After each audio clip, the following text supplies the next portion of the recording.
उसी को पछाड़ी। लेकिन एक इंसान के नाते तो कन्हैया बच्चा है। मथुरा के लोग अच्छे नहीं है। माँ तू जानती है कि मैं झूठ नहीं बोलता हूं, तो मैं तुम्हें वचन दे रहा हूं, कुछ आवश्यक काम करने के बाद 2-4 दिनों में मैं वापस आ जाऊं। यशोदा जानती है कन्हैया झूठ नहीं बोलता। दोनों माँ बेटी विश्राम कर भोर से भोर जगकर यशोदा कन्हैया को स्नान कराई, श्रृंगार किया और अच्छा भोजन बना के भोर से भोर तैयार कर दिया। अक्रूर जी बिना नहाई धोए रथ लेकर द्वार पर खड़े हो गए। क्यों? अक्रूर जी के मन में इस बात की शंका है कि जितना जल्द से जल्द हो सके कृष्ण बलराम को लेकर यहां से निकल चलूं, क्योंकि विलंब जितना होगा समस्याएं उतनी बढ़ती चली जाएगी। जैसे जैसे लोगों को जानकारी मिलेगी सब रोकने आ जाएंगे। भोर से भोर अक्रूर जी रथ लेके आ गए, द्वार पे खड़े हो गए। नंद बाबा बैलगाड़ी पर चढ़ के आ गए। कन्हैया के कुछ खास मित्र तूकभद्र, श्रीदामा, मधुमंगल, मनसुखा, ये सब आ गया। लेकिन पता नहीं गोपियों को कैसे पता लग गया। जिन गोपियों के साथ रास रचाया, लीला किया, वे गोपियां झुंड की झुंड गोपियां आ गई। अक्रूर जी के रथ को घेर लिया चारों तरफ से। सभी गोपियां अक्रूर जी से झगड़ने लगी। अरे तुम क्यों आए हो वृंदावन? तू तो कंस का दूत है। कंस का काम है लोगों का प्राण लेना, तुम हमारे प्राण लेने आ गए हो। कन्हैया तो हमारा प्राण है, हम किसी हाल में कन्हैया को नहीं जाने देंगे। ब्रजमंडल का ही सितारा नहीं, जगती तल का उजियारा है। मनमोहकता इतनी इसमें, सबके मन का अति प्यार है। किस भांति विचारूं बताओ मोहन, मनमोहन प्राण हमारा है तू। मत छोड़ चलो वृंदावन को, नहीं तेरे बिना गवारा है कुछ। कन्हैया तुम मत जा, कन्हैया मत जा। तूने कैसे सोच लिया कि चला जाएगा? अब की सेकंड लगी तू चला जाएगा यहाँ से? नंद यशोदा के कहने से क्या कन्हैया चला जाएगा? क्या कन्हैया पर केवल नंद यशोदा का अधिकार है? कन्हैया पर हम सबका अधिकार। कन्हैया केवल नंद यशोदा का नहीं है, वृंदावन का कृष्ण कन्हैया सबकी आंखों का तारा है। हम लोगों ने कात्यायनी भगवती की उपासना की, एकादशी व्रत किया, हम सब ने पुण्य किया है। इसी पुण्य बल से कन्हैया का आगमन। अक्रूर जी तो खामोश हो, कुछ नहीं बोल पाए। और ये गोपियां सब श्री कृष्ण से इतना प्रेम करती थी, कन्हैया से इतना प्रेम करती थी। नारद जैसे संत जब भक्ति शास्त्र लिखने लगे, वो बेंच पर दोनों लड़कियां सब बैठी बहुत बात कर रही है।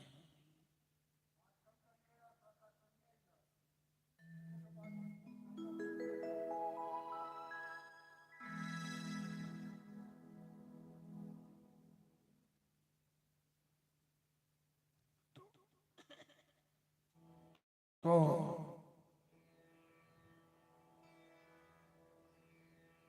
नारद जी भक्ति शास्त्र लिखने लगे कि भक्ति कैसी करनी चाहिए, किसके जैसा। बड़े बड़े भक्त में प्रहलाद हुए हैं, ध्रुव हुए हैं, सुखदेव जी हुए हैं।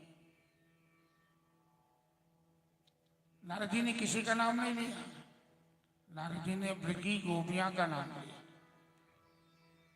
ब्रजांगनाओं का नाम, कि यथा ब्रज गोपी का नाम। भक्ति कैसी करनी चाहिए, तो वृंदावन की गोपियां कैसी। ये गोपियां अपने प्रेम को दबा कर रखी थी, छिपा कर रखी थी। अपने समाज के बुजुर्गों से, सास से, ससुर से, भैंसुर से, उनके सामने कभी व्यक्त नहीं होने दिया क्यों कन्हैया से प्रेम करती है। मर्यादा का पालन कर रही थी। लेकिन सुखदेव जी राजा परीक्षित से कथा सुनाते हुए कहते हैं कि महाराज, आज इन गोपियों ने जब कृष्ण वृंदावन से जाने लगे, अक्रूर जी जब कृष्ण को लेने आए, इन गोपियों ने सारी हद पार कर, सारी मर्यादाएं तोड़ दी। एवं ब्रुवाण विरह तोरा वृषा ब्रजस्त्रियः कृष्ण गृहीत मानसा विसृज्य लज्जां रुरुदुः ससुस्वरं गोविन्द दामोदर माधवे।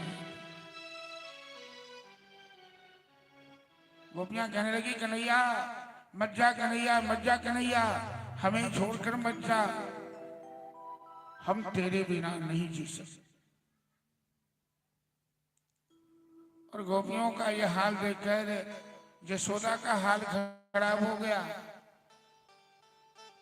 जो यशोदा धैर्य बांधकर बैठी थी, कन्हैया को पकड़कर अपने गले से लगा लिया, छाती से लगा लिया, रोने लगी यशोदा। कन्हैया तुम चले जाओगे तो कल से हमें कौन मैया मैया कहेगा, कौन मेरे आंगन में नाचेगा,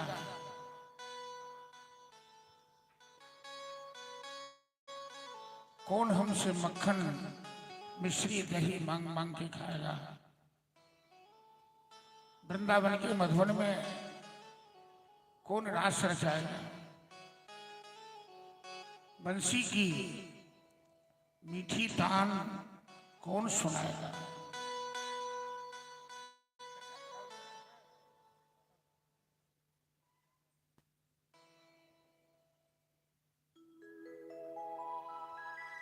के मोर अंगना में ठुमो की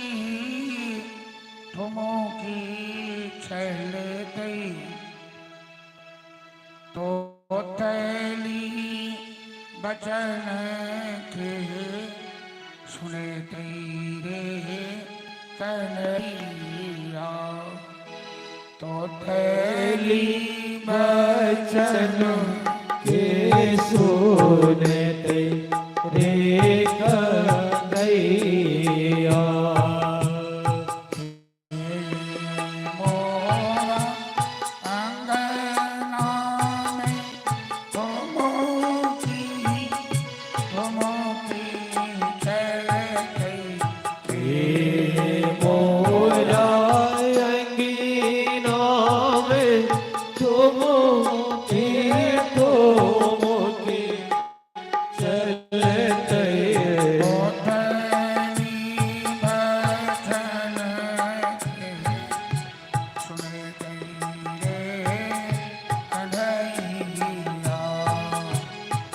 तेरी वचन के सुनते रे कन्हैया।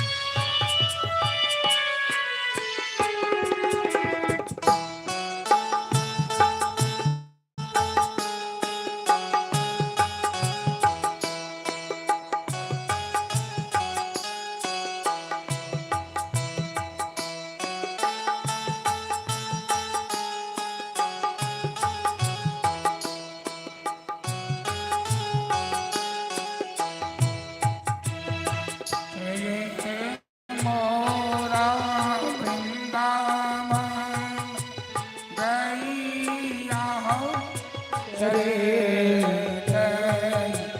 मधुबन में रास रचते रे कन्हैया। ओ मधुवन में रास रचते रे कन्हैया। मोरा वृंदावन मोरा अंगना में घूमो की चलते मैया मैया कही के बड़े तेरे कन्हैया। मैया मैया कही कर रे कन्हैया। मैया यशोदा कन्हैया को छाती से लगाकर रोने लगी। संपूर्ण भागवत में 18,000 श्लोक है, 318 अध्याय है, 12 स्कंद है और अभी हम लोग 10वें स्कंद की कथा में चल रहे हैं। सुखदेव जी जो परम सन्यासी हैं, सुखदेव जी का कि तत्रा भक्त भगवान व्यास पुत्र अलिक्षिताम अटवानो अपेक्षा अलक्षलिंगो निर्यावतुष्ट मृतैस्त्रिवा अवधूत। जो सुखदेव जी दिगंबर वेश में हैं, कहीं मोह माया आसक्ति नहीं, जो जन्म लेते ही मां के गर्भ से बाहर निकलते ही जंगल का रास्ता पकड़ लिया। आज श्रीमद् भागवत कथा में सुखदेव जी की आंख से आंसू आ गए। राजा परीक्षित से कथा सुनाते हुए कहते हैं तो महाराज जब कृष्ण वृंदावन से जाने लगे तो ब्रजवासियों के ऊपर क्या गुजरा, इन गोपियों के ऊपर क्या गुजरा। धरती रो पड़ी, आसमान रो पड़ा, जड़ चेतन सभी रो पड़े और मेरी वाणी में दम नहीं कि मैं इस प्रसंग को आगे बढ़ा सकूं, कर सकूं। सभी स्तब्ध हो गए। ऐसा प्रेम, ऐसा भाव भगवान जब भी अपनी लीला में असमर्थ होते हैं तो जोग माया भगवती से सहारा लेते हैं। तो देखिए कि इस प्रेम के स्वरूप को पार करना मेरे वश की बात नहीं, तो उन्होंने जोग माया का ध्यान किया और जोग माया ने सारी गोपियों को यशोदा को स्तंभित कर दिया। दीवार में लिखे चित्र उमरे सन सरिया के दिए थे तो बड़ी काल सरिया बन लगी एक आदमी तो 18 हुई तो चढ़ा दिया।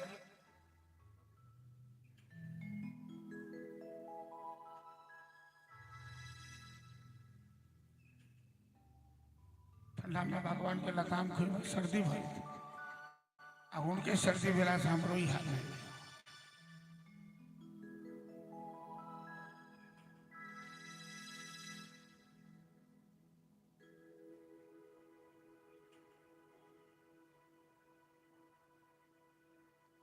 भगवान ने योग माया से गोपियों का ध्यान, नंद यशोदा का ध्यान तो स्तंभित कर दिया।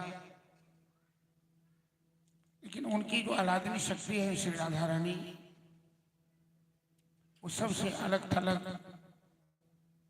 खड़ी, आंख से आंसू बहा रही है, बाल बिखरा हुआ है, धरती की ओर देख रही है। श्री कृष्ण राधा जी के पास गए, प्रिय राधे आप तो हमारी आह्लादनी शक्ति हैं और आपकी सहायता के बिना मैं लीला नहीं कर सकता। राधा और कृष्ण में कोई फर्क नहीं है, राधा कृष्ण में कोई अंतर नहीं है। राधा कृष्ण है, कृष्ण राधा। तो आप सहायता नहीं करेंगी तो आप जानती हैं कि धरती पर राक्षसों का भार है। कंस है, मुष्टिक है, चाणूर है, अरिष्टासुर है, जरासंध है, शिशुपाल है, दंतवक्र है, भौमासुर है। ये सब एक एक राक्षस देवताओं के लिए भारी पड़ता है। आप सहायता नहीं करेंगे तो मैं इन राक्षसों का अंत कैसे कर पाऊंगा। राधा जी कहती हैं श्याम सुंदर आप तो मथुरा के राजा बनोगे जदवंशियों का। राजा को तो बहुत काम होता है, दिन रात राजा परेशान रहता है, क्योंकि राजा के सर पे जो मुकुट होता है वो ताज जो है वो कांटे का ताज होता है। जिसके ऊपर जितनी जवाबदेही होती है वो आदमी उतना ही परेशान होता है। जिसको कोई जवाबदेही नहीं,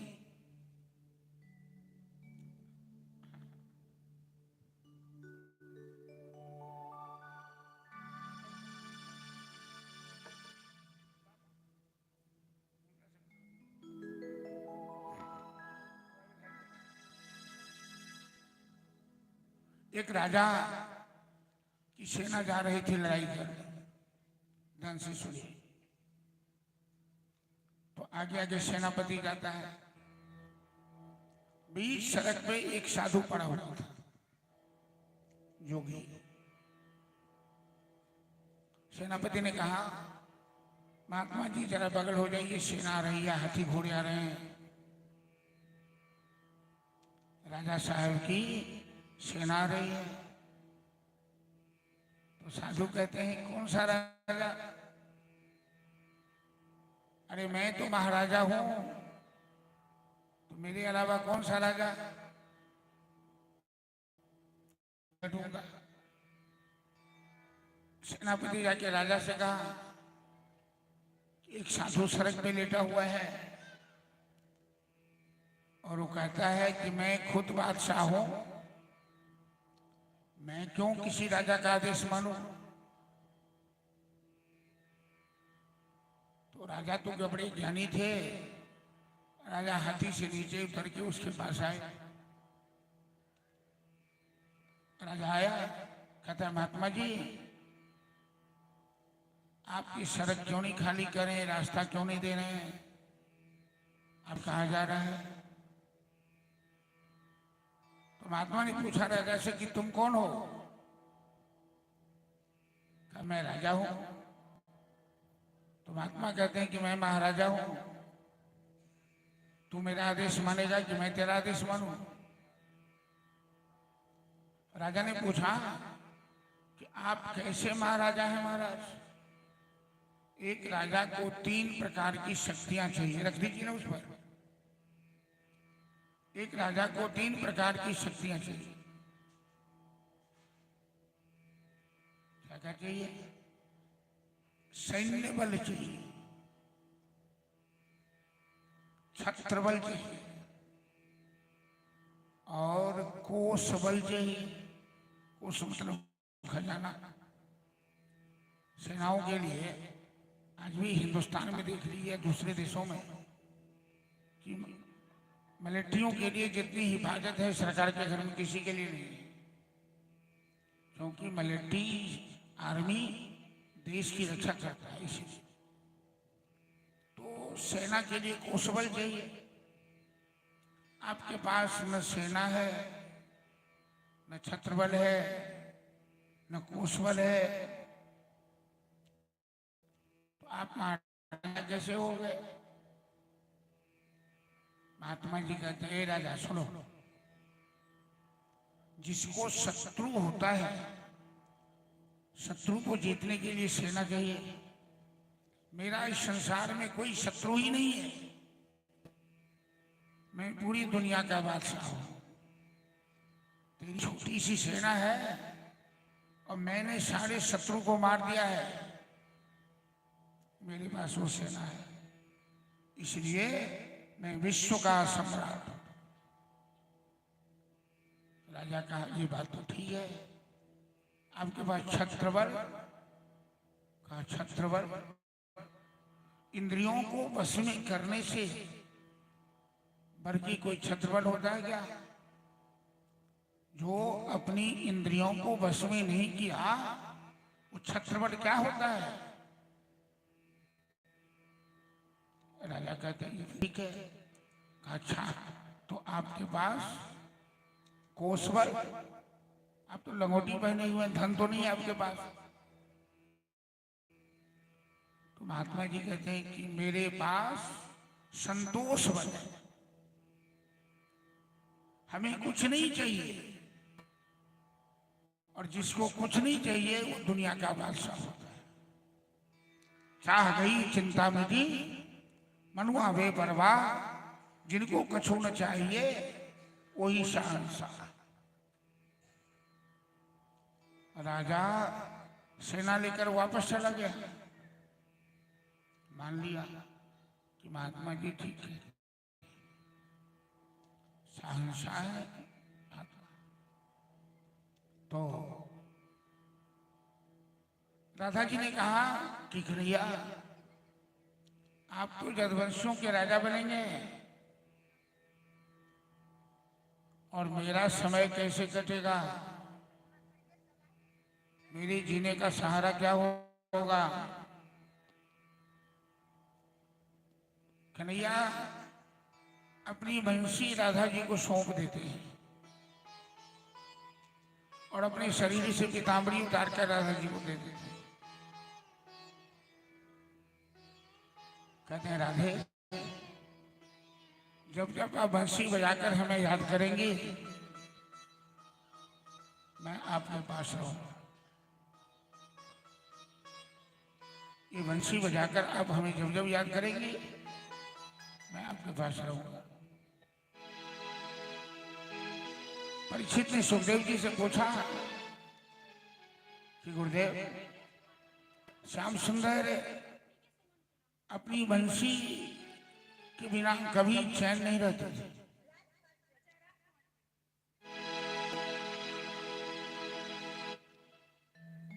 चलिए ठीक है, बैठिए। श्याम सुंदर बंसी के बिना कभी चैन नहीं रहते थे, उनको बंसी से बड़ा प्रेम है। तभी बंसी राधा जी को सौंप दिया, बंसी लेकर साथ नहीं गए। सुखदेव जी कहते हैं, महाराज, बंसी प्रेम की प्रतीक है। मथुरा कंस की नगरी है, कंस की नगरी में प्रेम का महत्व नहीं है। कंस की नगरी में प्रेम का महत्व नहीं है, वहां तो तलवार का महत्व है, हथियार का महत्व है। वृंदावन प्रेम की भूमि है, यहाँ हथियार की कोई जरूरत नहीं है। तो कन्हैया वृंदावन में हथियार नहीं पकड़ा, बंसी से काम चला लिया। और मथुरा में हथियार पकड़ना होगा तो कन्हैया ने बंसी वृंदावन में राधा जी को सौंप दी। बंसी की जरूरत मथुरा में नहीं है, वरना खेल में एक बार गोपियों ने एक योजना बनाई कि कन्हैया बंसी से बड़ा प्यार करता है, एक बार बंसी चुरा के देखें कि कन्हैया के ऊपर क्या गुजरता है। बंसी चुराएगी कौन? तो राधा जी को कहा। राधा जी ने कन्हैया की बंसी चुरा ली और थोड़ी देर के लिए बंसी चुराई तो कन्हैया व्याकुल हो गया।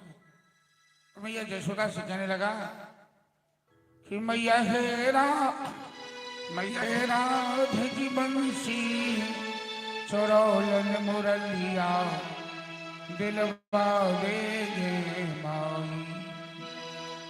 मैया हे राधे की बंसी चुरौलन मुरलिया दिलवा देगे माई।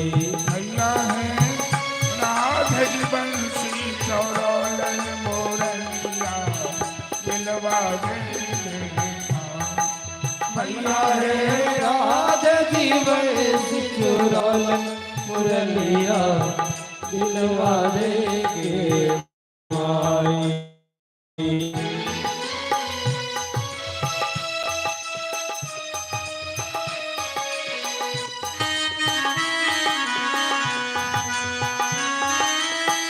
दिलवा देगे माई मुरलिया दिलवा देगे भाई।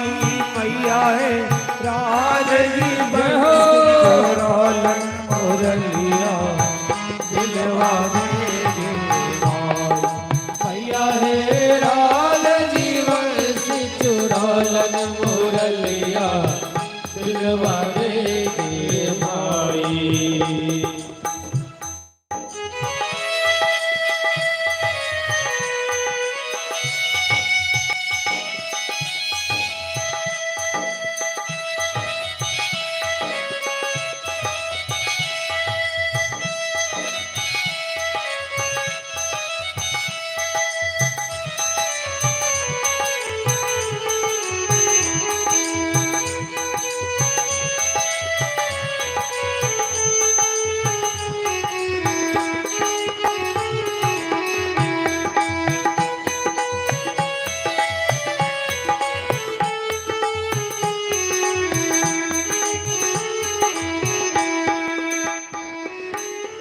यह बंसी सूरज रथ रोके शिव जी को ध्यान छोड़ाए। यह बंसी सूरज रथ रोके शिव जी को ध्यान छुड़ाए। सुख संतादि पार नहीं पायो, सुख संतादि पार नहीं पायो। दिलवा देगे दिलवा देगे माई। मैया है राधे की बंसी चुरौलन मुरलिया दिलवा देगे माई।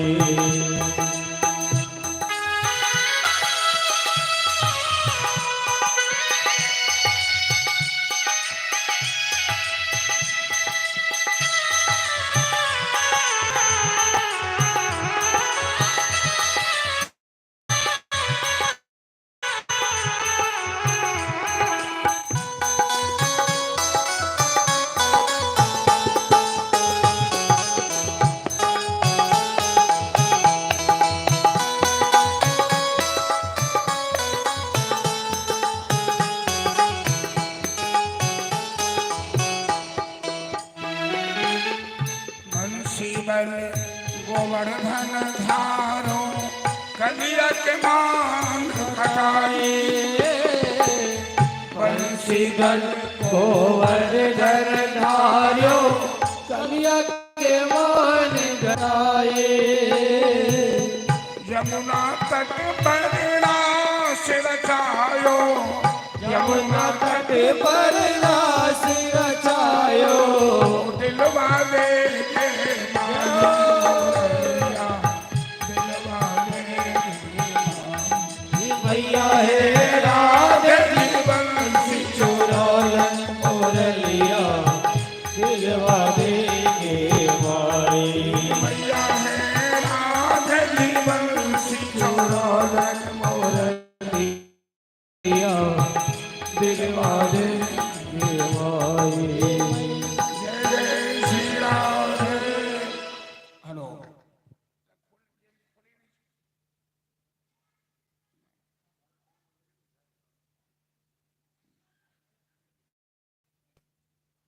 श्याम सुंदर ने बंसी राधा जी को सौंप दी, पीताम्बरी दे दिया। अक्रूर जी से कहा चाचा रथ को जल्दी बढ़ाइए, जब तक इन लोगों को इत्थर सुंघाया गया है और ये लोग नशा में हैं, वरना जाना मुश्किल होगा। अक्रूर जी सारे ब्रजवासी सिटी देगा छोड़ दो, सारे ब्रजवासी दीवार में लिखे चित्र की भांति देखते रह गए। अक्रूर जी का रथ वृंदावन से आगे बढ़ा और वृंदावन के पावन धरती को प्रणाम कर हम लोग के साथ आगे बढ़ाते हैं। अक्रूर जी के मन में शंका थी कि कंस और कृष्ण के बीच क्या होगा। कंस इतना बलवान है कि जल्दी किसी को विश्वास नहीं हो रहा है कि कृष्ण कंस को मारेगा। कृष्ण तो नन्हा सा है, छोटा है, कंस बड़ा बलवान है। अक्रूर जी के मन में भी यही बात थी कि कृष्ण कंस को मारेगा कि कंस कृष्ण को। स्नान नहीं किए तो यमुना जी के किनारे रथ को रोका, स्नान करने गए और जैसे यमुना जी में गोता लगाया भगवान ने अपना विराट रूप अक्रूर जी को दिखा दिया। यमुना में गोता लगाए ही अक्रूर जी ने भगवान के विराट रूप का दर्शन किया और भगवान की स्तुति करने लगे। उन्हें विश्वास हो गया कि कंस इनका क्या बिगाड़ेगा, ये तो काल के भी काल महाकाल हैं। और अक्रूर जी भगवान की बड़ी लंबी प्रार्थना की, स्तुति की। रथ आगे बढ़ा, वृंदावन की सीमा जैसे पार किए, कृष्ण बलराम ने नंद बाबा से कहा, बाबा हम लोग पहली बार वृंदावन से बाहर जा रहे हैं जिंदगी में, तो पैदल यात्रा करेंगे, आप गाड़ी पर बैठकर जगशाला में चलिए, क्योंकि मथुरा के जितने नरनारी थे कृष्ण बलराम के दर्शन के लिए बड़े उतावले थे। कृष्ण बलराम के दर्शन के लिए सभी सड़क के किनारे, झरोखे पर तुलसी दे दो। तो भगवान ने सोचा कि यदि रथ पर बैठ के जाऊंगा तो कोई हमें ठीक से देख नहीं पाएगा, तो पैदल यात्रा ग्वाल वालों के साथ शुरू की। नंद बाबा गाड़ी पर बैठ के जगशाला में गए। ग्वाल वालों ने कहा, कन्हैया अरे पहली बार शहर जा रहे हैं, हम तो चरवाहे हैं, हमारा रहन सहन वेशभूषा भी चरवाहा जैसा है, कुछ कपड़ा अच्छा हो जाता, क्योंकि शहर में जाने के लिए उसके लायक कपड़ा भी होना चाहिए।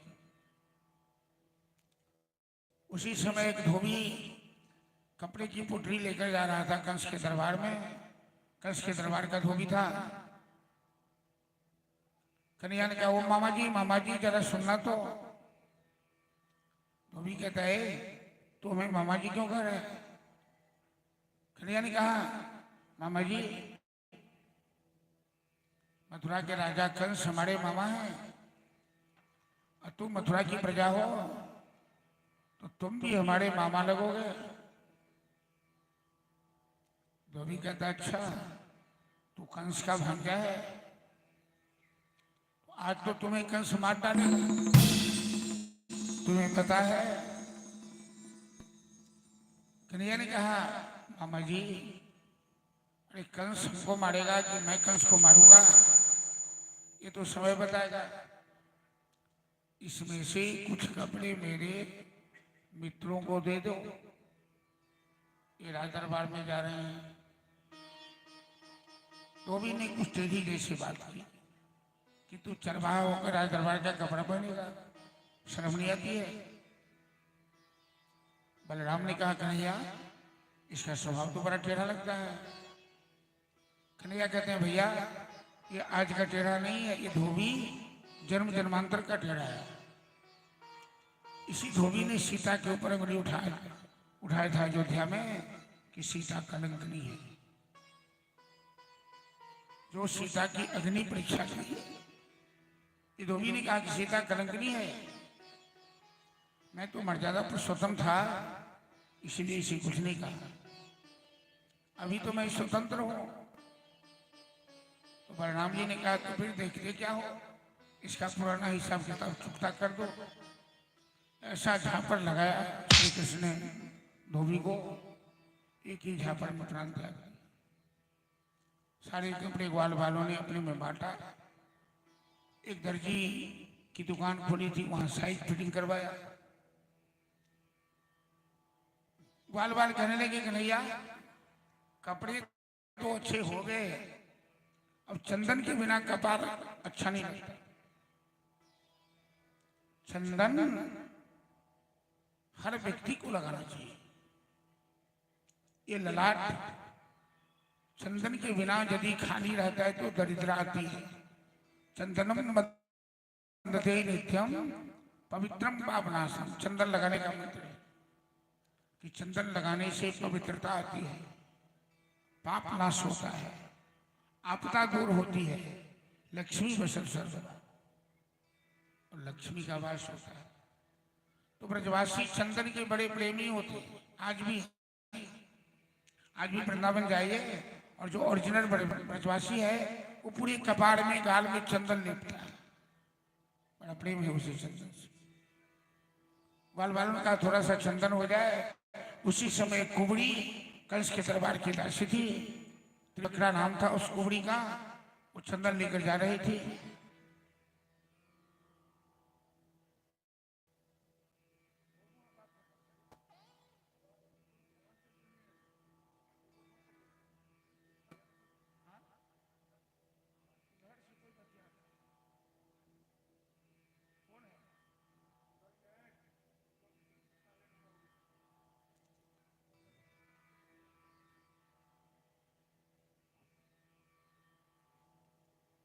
मोबाइल से बात करना है तो घर में जाके पूछना जोर से कि हाँ आवाज आ रही है।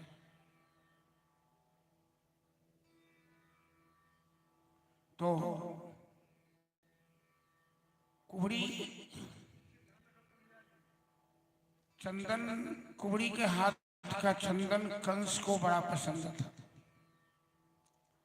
श्री कृष्ण ने कुबड़ी को देखा चंदन लेकर जाते हुए, तो कहते हैं, ए सुंदरी, अरे सुंदरी जरा सुनना तो। कुबड़ी ने देखा कि आज तक हमें किसी ने सुंदरी नहीं कहा। कुंवर आदमी को कोई सुंदर नहीं कहता है, कुंवर को देखकर ही लोग हंसता है।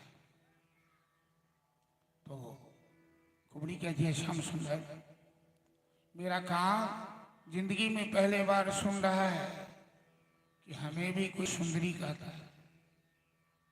बोलो हम क्या सेवा करें? थोड़ा सा चंदन दे दो इसमें से, मेरे ग्वाल वाल को चंदन चाहिए। कुबड़ी कहती है, श्याम सुंदर, मैं कंस के दरबार की दासी हूं। मेरे हाथ का चंदन कंस को बड़ा भाता है। मैं ये भी जानती हूं कि यदि इसमें से तुम्हें चंदन दिया तो कंस में फांसी पर चढ़ा देगा, क्योंकि कंस तुम्हें अपना दुश्मन मानता है। लेकिन भले ही कंस हमें फांसी पर चढ़ा दे, मौत के घाट उतार दे, आज मैं अपना जीवन सफल करूंगी तेरे शरीर में चंदन लगा। मरना तो एक दिन है। ये प्रेम की बात है, ये त्याग की बात है। भगवान के लिए त्याग करोगे तो कोई नहीं मरता है, लेकिन यहां त्याग करने से पहले आदमी मर जाता है। तो त्याग कैसे होगा और भगवान खुश कैसे होंगे? इन्हें श्री कृष्ण के शरीर में अपने हाथ से चंदन का लेप किया, अंगराग लगाया, ग्वाल वालों को भी चंदन दिया। भगवान का स्वभाव है लेते हैं कम और देते हैं ज्यादा। गरीबों की सुनो वो तुम्हारी सुनेगा। तुम 1 पैसा दोगे वो 10 लाख। भगवान ने सोचा, राधे राधे, भगवान ने सोचा कि कुबड़ी ने बिना जान की परवाह किए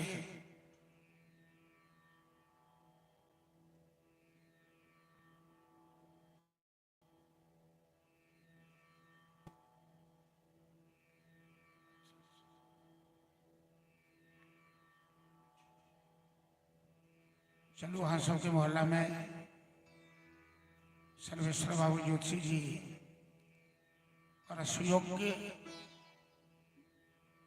विद्वान छे थी,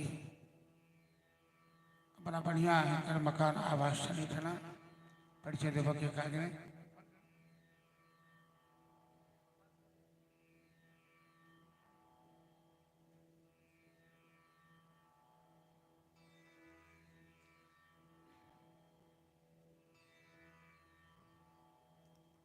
मोहल्ला में किछु विद्वान किछु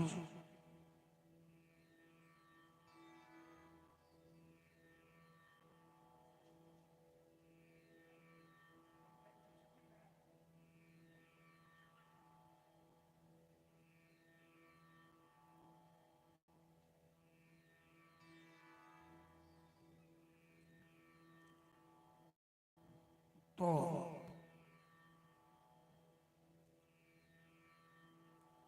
भगवान ने कुबड़ी का हाथ पकड़ा, एक बार झटका दिया, उसकी कुबड़ टूट गई, सीधी हो गई, वस्तुतः सुंदरी हो गई। भगवान जिसे अपना लेते हैं वही सुंदर है, और वो जिसे ठुकरा देते हैं वही खराब है। रूप से रंग से कोई सुंदर नहीं होता, दिल से सुंदर होता है। रावण ने विभीषण को लात मार के लंका से बाहर कर दिया, लेकिन राम ने उस विभीषण को स्वीकार लिया तो लंका का राजा विभीषण बना, रावण नहीं रहा। लाख पुत्र 1.25 लाख पौत्र जिस रावण के थे, रहा नुकुल कोई रोवण हारा। कोई रावण के लिए रोने वाला नहीं बचा। भगवान जिसे स्वीकार करते वही सुंदर है। कहीं जामवंत सुन रघुराया, जा पर नाथ करहो तुम दाया। जामवंत जी कह रहे हैं राम कि ताहि सदा शुभ कुशल निरंतर, सुर नर मुनि प्रसन्नता ऊपर। सोई विजयी विनयी गुण सागर, तास सुजस त्रैलोक उजागर। विभीषण को हनुमान जी कहते हैं लंका में, विभीषण ने कहा कि मैं तो निश्चर वंश में जन्म लिया हूं, कभी राम जी कृपा करेंगे? हनुमान जी कहते हैं सखा विभीषण, मैं तो बंदर जाति में जन्म लिया हूं, प्रातः जो नाम हमारा तही दिन ताही न मिलही आहार। सवेरे सवेरे बंदर का कोई मुंह देखता है, न बंदर का कोई नाम लेता है।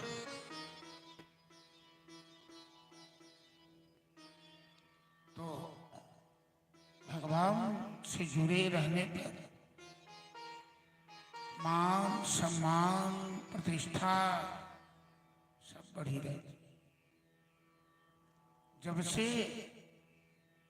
मैंने तुझे अपनाया और तूने मुझको गले से लगाया,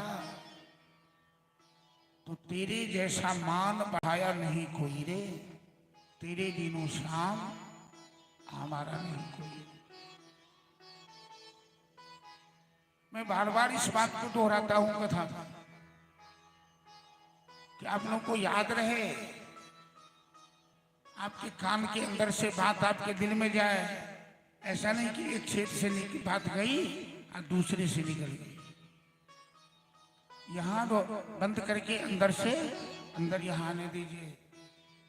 तो तेरे बिना श्याम हमारा नहीं, ये भाव मन में लाए। कन्हैया अपना लेगा ना, कभी कुछ नहीं अनिष्ट होगा, वो ठुकरा देगा। नजरों से गिराना ना, चाहे जो भी सजा दे। चलिए एक भजन हम लोग बीच में सुन लेते हैं। आज अंतिम दिवस है कि राधे तेरे चरणों की, श्यामा तेरे चरणों की, कान्हा तेरे चरणों की, गर धूल जो मिल जाए, कन्हैया तेरी चरण की धूल यदि मिल जाए तो सच कहता हूं मेरी तकदीर बदल जाए। ताली बजाकर आप लोग साथ देंगे भजन सुन। राधे तेरे चरणों की, गर धूल जो मिल जाए, राधे तेरे चरणों की, गर धूल जो मिल जाए,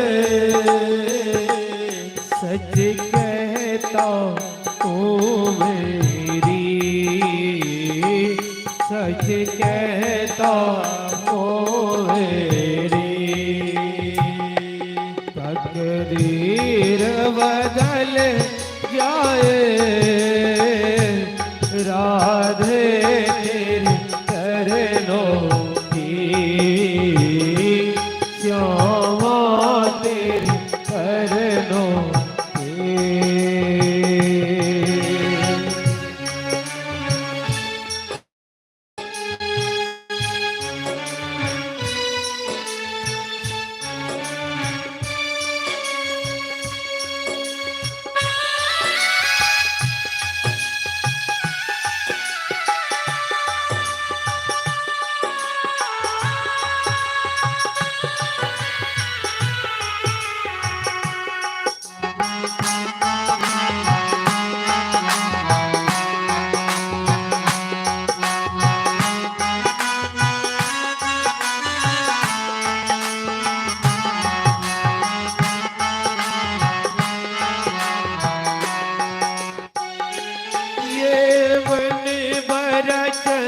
चल है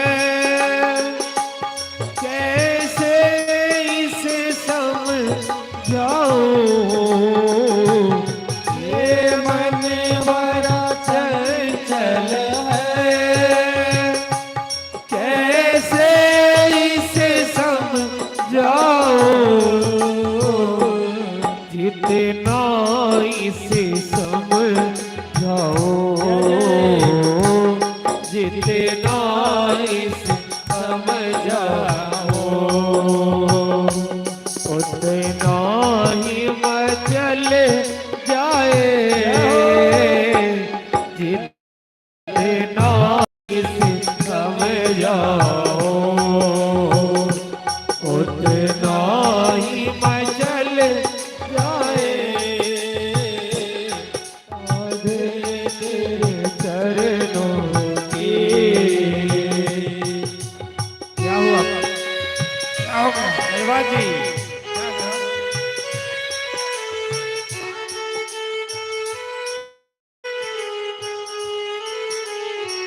चलो, कौन लाए है ये?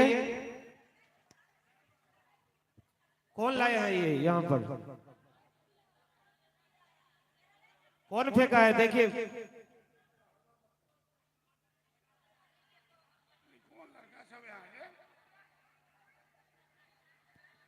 बच्चे लोग ऊपर बहुत बदमाशी करते हैं। एक आदमी ध्यान रखिए छत पे, उसी लोग का काम होगा।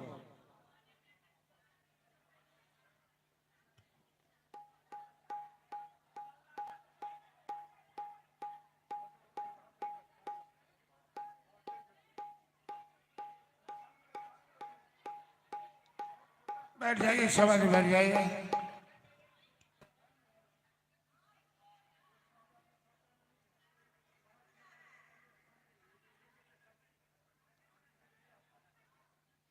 धुंधकारी की कमी नहीं है समाज में।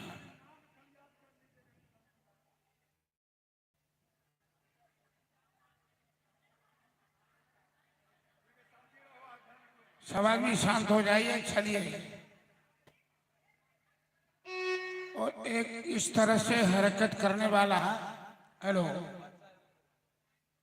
कोई बच्चा ऐसे थोड़े फेंकता है। इस तरह से हरकत या यदि कोई उसे सिखला के करवा रहा है तो समझ नहीं पा रहा है कि हम क्या कर रहे हैं, इसका कितना बड़ा दंड उसे मिलेगा, वो सोच नहीं पा रहा है। अब दो चार लड़का हम देख रहे हैं कि वो इधर से उधर जाता है, इधर से उधर, कभी गेट पर आके हल्ला करता है, कभी घर चला जाता है।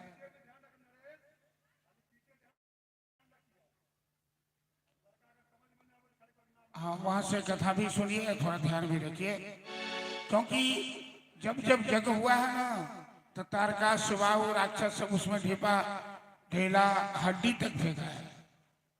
इसलिए सावधानी से बैठिए सब आदमी। चलिए,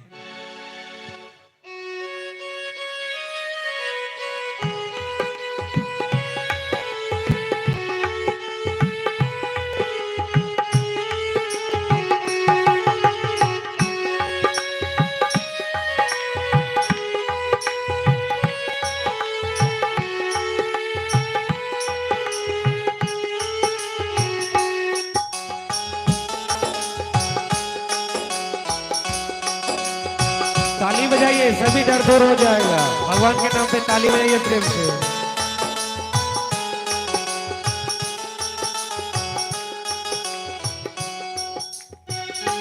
सुनता हूँ तेरी रहमत दिन रात बरसती है।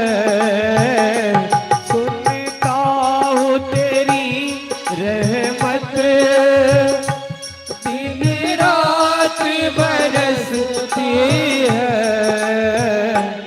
एक बूंद जो मिल जाए, एक बूंद जो मिल जाए, मन की कली खिल जाए। एक बूंद जो मिल जाए, मन की कली खिल जाए। राधे तेरे चरणों की।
राधे इस जीवन की बस एक तमन्ना है, राधे इस जीवन की बस एक तमन्ना है। तुम सामने हो मेरी, तुम सामने हो मेरी, मेरा दम ही निकल जाए, तुम सामने हो मेरे, मेरा दम ही निकल जाए, राधे तेरे चरणों की गरदोल जो मिल जाए, राधे तेरे चरणों की गरदोल जो मिल जाए, राधे तेरे चरणों की, श्यामा तेरे चरणों की। जय जय श्री राधे। भगवान ने नहीं कह रहा था कि जीवन में भगवान से जुड़ने का प्रयास कीजिए। वैसे भी स्वरूप में वही हैं, आपके अंदर वही बैठे हैं, आपकी पत्नी में वही बैठे हैं, आपके बच्चे में वही बैठे हैं, कोई दूसरा नहीं है, उनके अलावा कोई नहीं है। एक ही वाहम जगदत्र द्वितीया का ममा परा, भगवती ने दुर्गा पाठ में कहा कि मेरे अलावा और कौन है। कुबड़ी पर भगवान ने कृपा की, यज्ञशाला में प्रवेश करने लगे। कंस ने कृष्ण को मारने के लिए कुबलिया पीर हाथी को मुख्य द्वार पे खड़ा रखा था। हजारों हाथी के बराबर इस अकेले हाथी में बन गए। ये हाथी कंस को विवाह में दहेज में मिला था। कंस मगध के राजा जरासंध का दामाद है। एक बार जंगल में जवानी में कंस इस हाथी से टकरा गया और हाथी जब इसके ऊपर आक्रमण किया तो कंस ने कुश्ती में हाथी को पछाड़ा। इतना बलवान था। खुश होकर जरासंध अपनी दोनों बेटी का विवाह कंस से कर दिया, अस्थि और प्राप्ति को। आज वही हाथी यज्ञ के मुख्य द्वार पर खड़ा है। ग्वाल वालों के साथ कृष्ण जैसे ही प्रवेश करने लगे, हाथी को महावत ने इशारा किया और सूर श्री कृष्ण को पकड़ लिया। ग्वाल वाल सब हाहाकार करने लगे। कन्हैया कहने लगे कोई मत डरो, कोई बीच में मत आओ, दो मर्दों की लड़ाई है, देखो तुम लोग। हाथी को कभी कन्हैया खींचे, कन्हैया को कभी हाथी खींचे। बाद में सूर पकड़ के ऐसा झटका मारा, हाथी धराशायी हुआ और एक ही मुष्टिक प्रहार से हाथी ने अपना दम तोड़ दिया। दोनों भाई हाथी का दांत उखाड़ लिया और वही दांत लेकर यज्ञशाला में प्रवेश किए। कंस के पास एक धनुष था, जो धनुष को तोड़ेगा कंस को वही मारेगा। तो कंस धनुष की रक्षा के लिए बड़े बड़े पहलवान को लगा रखा था, अरिष्टासुर इत्यादि को। कृष्ण बलराम यज्ञशाला में प्रवेश किए, हाथी का दांत लेकर जितने रक्षक थे सबको मार भगाया और धनुष उठाकर कृष्ण ने धनुष को दो टुकड़े कर दो। बड़ी आवाज हुई,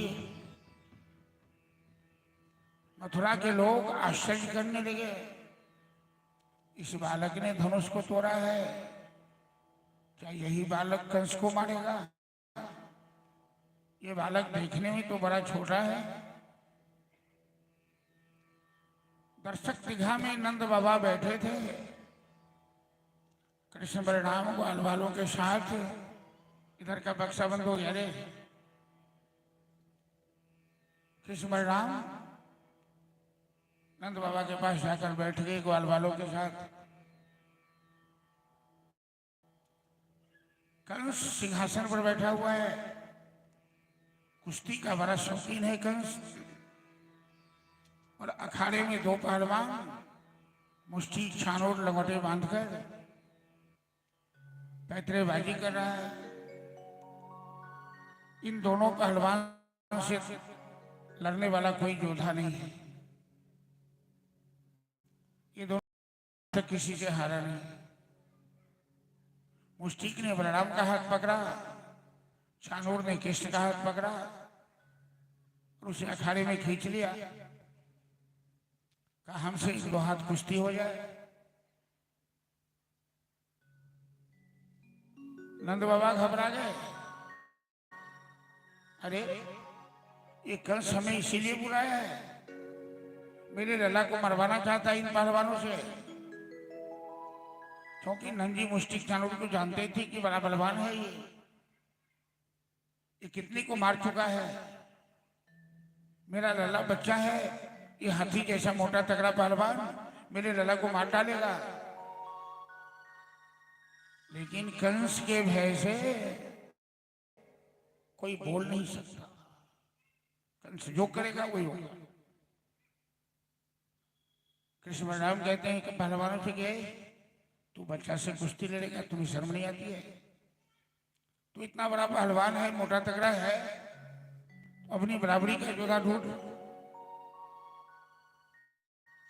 चाणूर कहता है कृष्ण से, अरे तू देखने में भले ही छोटा है, लेकिन तुमने बड़े बड़े को मारा है। पुतना को मारा, शक्तासुर को, बकासुर को। तो कृष्ण कहते हैं जब तुमने सुना है कि मैंने बड़े बड़े को मारा है, क्या तुम्हें छोड़ दूंगा कि तुम्हें भी मार डालूंगा? मुष्टिक चाणूर कहता है आज तक हमें कुश्ती में कोई पछाड़ा नहीं, तो चलो फैसला हो जाएगा। अच्छा, यही भगवान की माया है। दुनिया में सब देख रहे हैं कि कंधे पर बैठकर राम नाम सत्य है। एकमी घाट जा रहे हैं, सती स्थान शुभंकरपुर जा रहे हैं, जहां जहां श्मशान है, जो जा रहे हैं वो जा रहे हैं। किमाश्चर्यम् अतः परम अहन अहन भूतानि गच्छन्ति यम मंदिरम शेषाः स्थिरत्वमिच्छन्ति किम आश्चर्यम् अतः परम। यक्ष ने युधिष्ठिर से पूछा बड़ा आश्चर्य क्या है? कहा यही बड़ा आश्चर्य है कि रोज लोग देखता है मर रहे हैं, लेकिन जो जिंदा है वो सोचता है मैं कभी नहीं मरूंगा। इससे बड़ा आश्चर्य क्या होगा? एक दिन तो मरना है। मुष्टिक चाणूर ने सुना है कि कृष्ण बलराम ने बड़े बड़े को पछाड़ा है, लेकिन मुष्टिक चाणूर को लग रहा है कि मैं इसको पछाड़ूंगा। भगवान ने कहा तो मैं तुम्हें छोड़ दूंगा कि तुम्हें भी पछाड़ूंगा? तो चलो फैसला हो जाए। अब दोनों में मुष्टि के साथ बलराम, चाणूर के साथ कृष्ण कुश्ती लड़ने लगे। दर्शक दीघा में बड़ी भीड़ लगी है। नंद बाबा को नहीं देखा गया। नंद बाबा भोलेनाथ से प्रार्थना करने लगे, हे भोलेनाथ मेरे लल्ला की रक्षा करना, मैं 5 मन मोतीचूर का लड्डू चढ़ाऊंगा। यदि इस पहलवान से मेरा लल्ला बच गया तो कुछ देर के बाद नंद बाबा को लगता है कि भोलेनाथ तो भांग खा के बौड़ाए होंगे। जब तक उनका ध्यान खुलेगा तब तक ये पहलवान मेरे लल्ला को मार डालेगा। तो कुश्ती के देवता कौन है? हिंदू धर्म में कुश्ती के देवता कौन है? बजरंगबली। लंका में डंका बजा दियो रे अंजनी के लला। राम जी कितने भी बलवान हुए, राम जी का नाम महावीर नहीं पड़ा, न लक्ष्मण का नाम महावीर पड़ा, न भरत का, लेकिन हनुमान जी महावीर। तो चलिए आज कथा का अंतिम दिन है, थोड़ा हम लोग बजरंगबली का ध्यान कर लेते हैं। कि प्रतिपाला रखवाला, नंद बाबा हनुमान जी का ध्यान कर। ओ है लाल लंगोटी वाला प्रतिपाला रखवाला, ओ है लाल लंगोटी वाला प्रतिपाला रखवाला।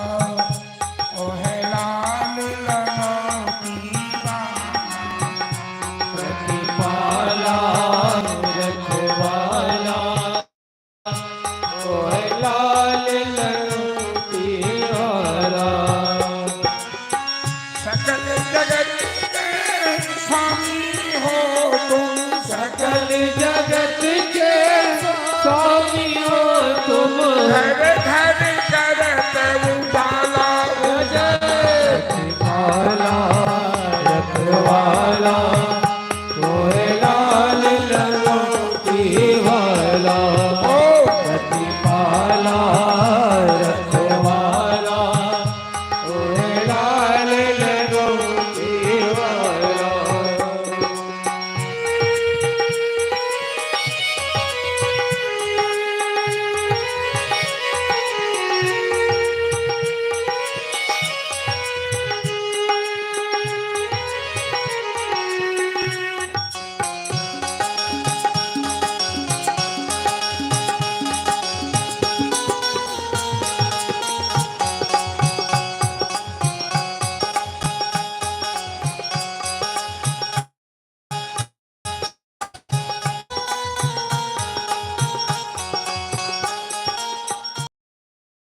करे जो तेरा, नित दिन ध्यान करे जो तेरा, नित दिन ध्यान करे जो तेरा। नित दिन ध्यान करे जो तेरा।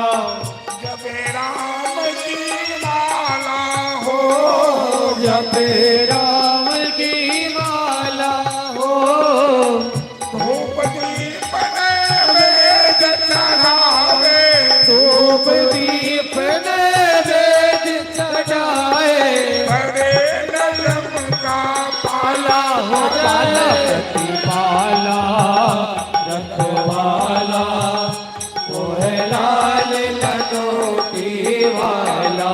ओ प्रतिपाला रखवाला, ओ है लाल लंगोटी वाला।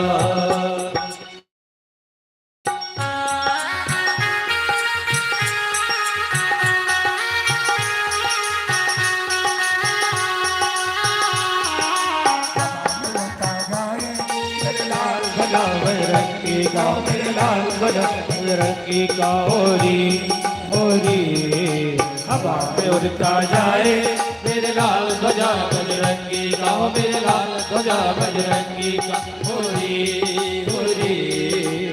लाल जगिया लाल ललौटा लाल दा गढ़वानी हो, लाल जगा गढ़वानी।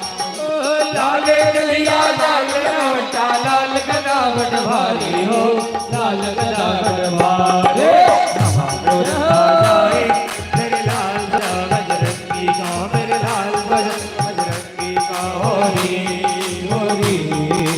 हवा में उड़ता जाए मेरे लाल ध्वजा बजरंगी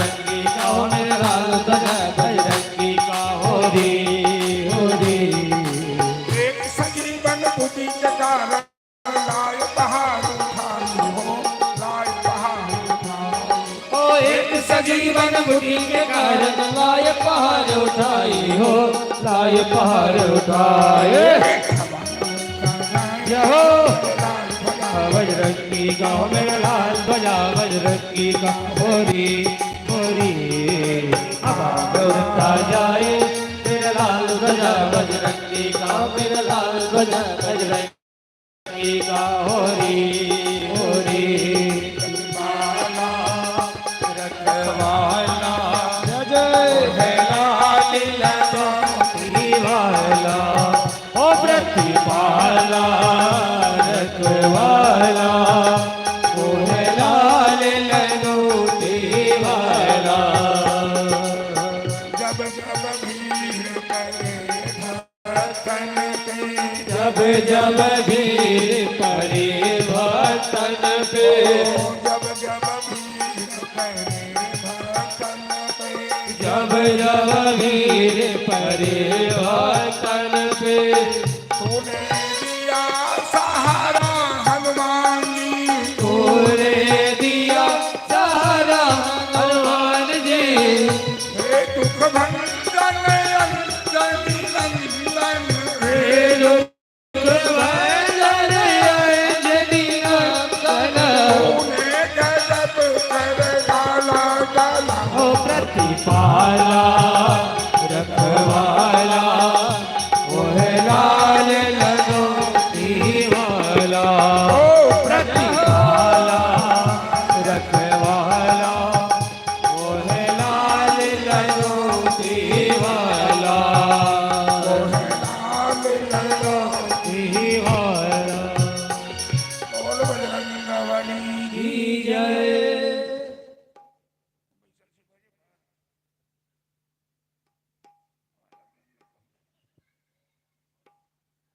हेलो हेलो। मुष्टि को बलराम ने और चानोर को श्री कृष्ण ने लड़ते लड़ते दोनों पहलवान ढीले पड़ने लगे। दोनों पहलवान थक गए। दोनों भाई ने दोनों को उठाया, जहां तक उठा सके और नीचे पटक के छाती पर बैठे। दर्शक दीघा में सबको देखकर बड़ा आश्चर्य लग रहा है। मुष्टि की छाती पर बलराम बैठ गए, चानूर की छाती पर कृष्ण बैठ गए और ऐसा घूसा लगाया दोनों पहलवान की आंखें निकल गई, दोनों मुंह से रक्त उगलने लगे, दोनों के प्राण निकले। श्री कृष्ण कहते हो पहलवान जी क्या हो गया? आज तक तो तू किसी से नहीं हारा, एक बच्चा से हार गया। उठो उठो। कंस के सेवक सब नगारे पर चोट मार रहे। खुशी से उन दोनों को लगता है कि मुष्टि चांदोर ने कृष्ण बलराम को मार दिया, उसे पता ही नहीं। कंस सिंहासन पर बैठा है। कंस तो समझ गया कि कौन किसको मारा। कंस कहता है अरे मूर्खों, मेरे पहलवान मारे गए, नगाड़ा पीटना बंद करो।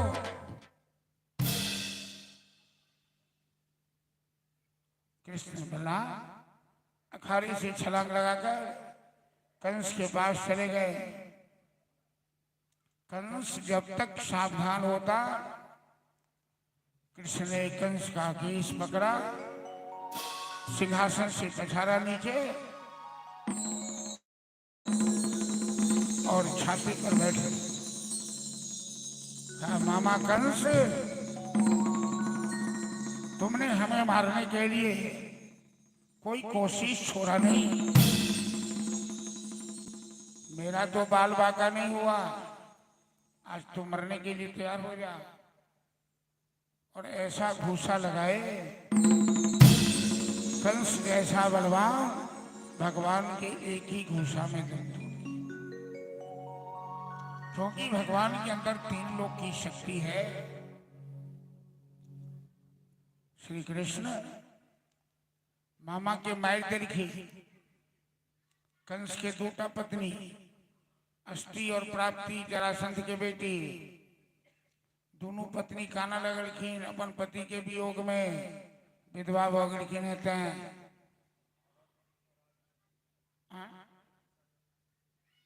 अभी उसमें से राख नहीं लीजिएगा। हेलो, जब तक विसर्जन नहीं है तय राख नहीं ले। वो भस्म लगाया तो फायदा नहीं है, खराबी है। कल लजावे ठहरावे करते। कथा सुनू ना पहले, एक दिन तो अहू जड़ी का भस्म है वही ना से कथा सुन के सुनबे तो बुझबे। बैसू कथा वही लेल हवन हो एक दिन भस्म है सब आदमी। अब महादेव वहां सबके लगे था अपना हमारा तो सब ध्याने बउआ नहीं कहाँ रही कहाँ चल जाए पते नहीं। अस्थि प्राप्ति कंस के पत्नी खाना लगा रखी, कृष्ण परिणाम कंस के मारियो देखी। आ दोनों मामी के कोड़ा में दोनों भाई जाके बैसे रही। अब मामी के संगे दोनों भाई गाना लगती। एन भगवान के माया, ये मामी यो मामा केना मर गए यो मामा। ये मामी हम कान पकड़ के कही हम नहीं मारा लिए मामा के, हम तो मजाक में एक थप्पड़ मारा लिए। एक थप्पड़ में मामा का नाम मर गए। ये मामा तो इतने बड़का पहलवान चल गई। तो मामी कह रहे बउआ अहाँ के लखनी छी अहाँ मारा लिए हुनका, वो अपने पाप से अपने मरी गई। काल दंड गही काहू न मारा। भगवान अपना माथा अपजस नहीं ले एक निमित्त बना दे क्यों एक्सीडेंट के लेके क्यों हार्ट अटैक मिले क्यों बीमारी से, लेकिन कोनो बहाना जरूर बना दे। करते हो तुम कन्हैया, मेरा नाम हो रहा है, प्रभु आपकी कृपा से सब काम हो रहा है। संसार में जो कुछ हो रहा है, एक पत्ता भी हिलता है उसकी मर्जी के बिना नहीं। हम लोग एक सांस भी लेते हैं उसकी मर्जी के खिलाफ नहीं।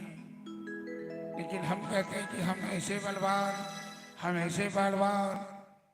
चलिए भजन के माध्यम से श्रवण कीजिए कि प्रभु आपकी कृपा से सब काम हो रहा है। बोलिए बांके बिहारी लाल की जय। मेरा आपकी कृपा से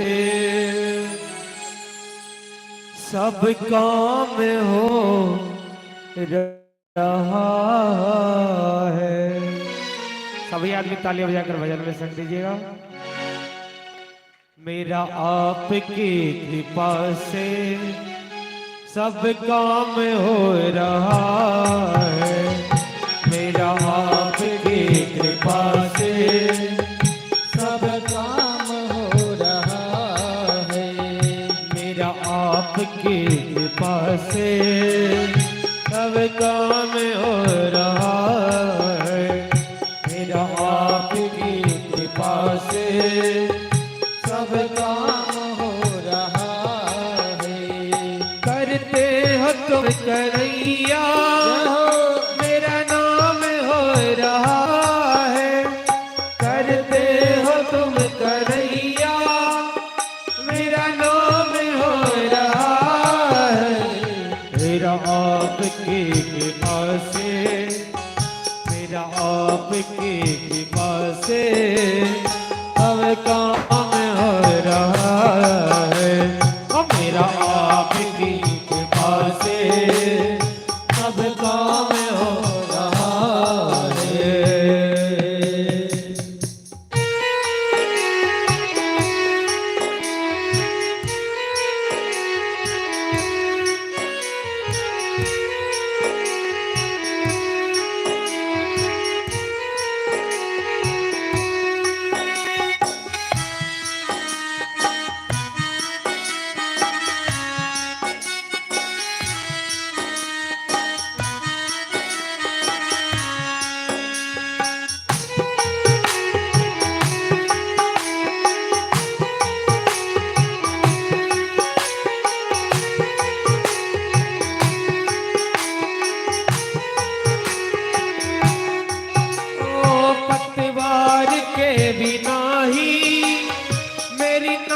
चल रही है, पतवार के बिना ही मेरी नाव चल रही है। हैरान है जवानों, मंजिल भी मिल रही है। हैरान है जवानों, मंजिल भी मिल रही है।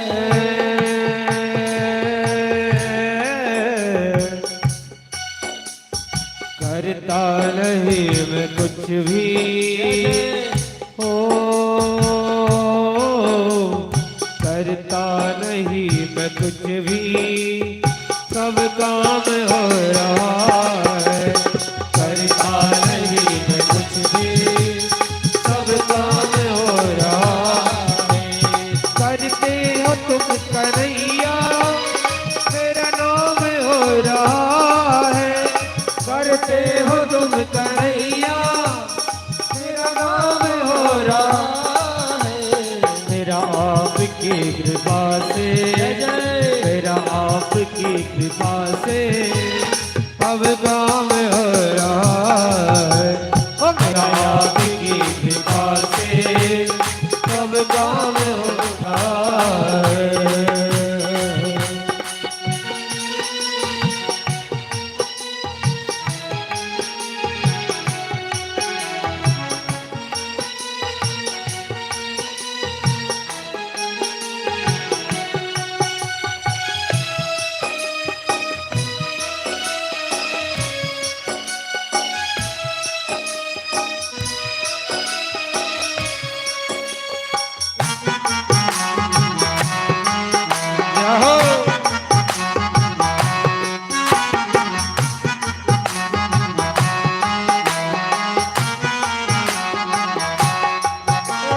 तुम साथ हो जो मेरे, किस चीज की कमी है। तुम साथ हो जो मेरे, किस चीज की कमी है। किसी और चीज की अब दरकार भी नहीं है। किसी और चीज की अब दरकार भी नहीं है।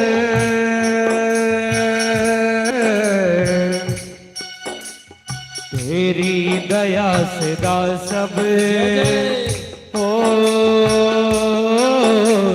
तेरी दया से दा सब माला माल हो रहा है।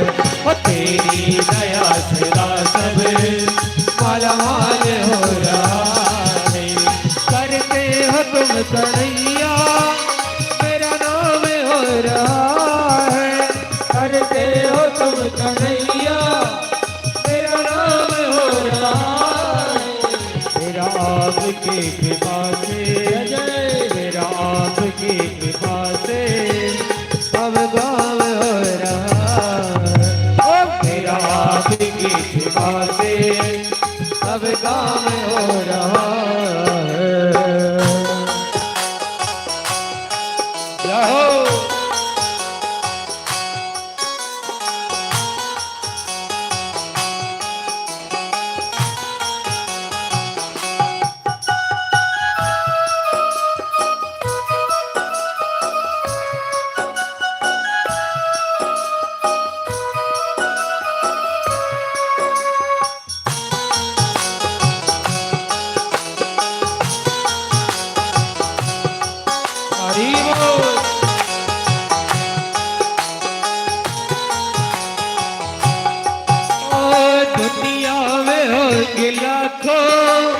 तेरे जैसा कौन होगा।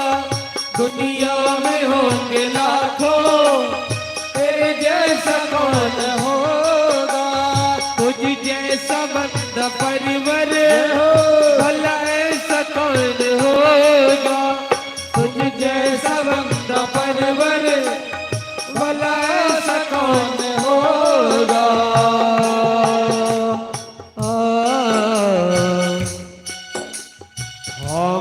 है तेरा दामन दामन, थामा है तेरा दामन, आराम हो रहा है। वो थामा है तेरा दामन, आराम हो रहा है। करते हो तुम कन्हैया, मेरा नाम हो रहा है। करते हो तुम कन्हैया, मेरा नाम हो रहा है। मेरा आपकी कृपा से, मेरा आपकी कृपा से अब काम हो रहा है। मेरा आपकी कृपा से अब काम हो रहा है। मेरा आपकी कृपा से अब काम हो रहा है। मेरा आपकी कृपा से सब काम हो रहा है। जय जय श्री राधे। ये बात अपने जीवन में हमेशा समझना चाहिए कि प्रभु आपकी कृपा से सब काम हो रहा है। अब कृष्ण बलराम कंस अपने पिता उग्रसेन को कारागार में बंदी बना के रखा था। दोनों भाई ने चाचा को मुक्त किया कारागार से। उग्रसेन भगवान की प्रार्थना करने लगे कि प्रभु अपना ही बेटा हथकड़ी डालकर हमें बंदी बना लिया। अब बुढ़ापा में राजपाट हमें नहीं चाहिए, तुम इसे संभालो, ये यदुवंशियों का राज है, हमें भजन करना है। श्री कृष्ण ने कहा चाचा, राजा बनने के लिए संस्कार की जरूरत होती है। अभी तो मेरा कोई संस्कार नहीं हुआ है, मैं तो ग्वाला वंश से आया हूं। पहले हमें शिक्षा प्राप्त करना होगा, तब तक आप चलाइए, बाद में देखा जाए।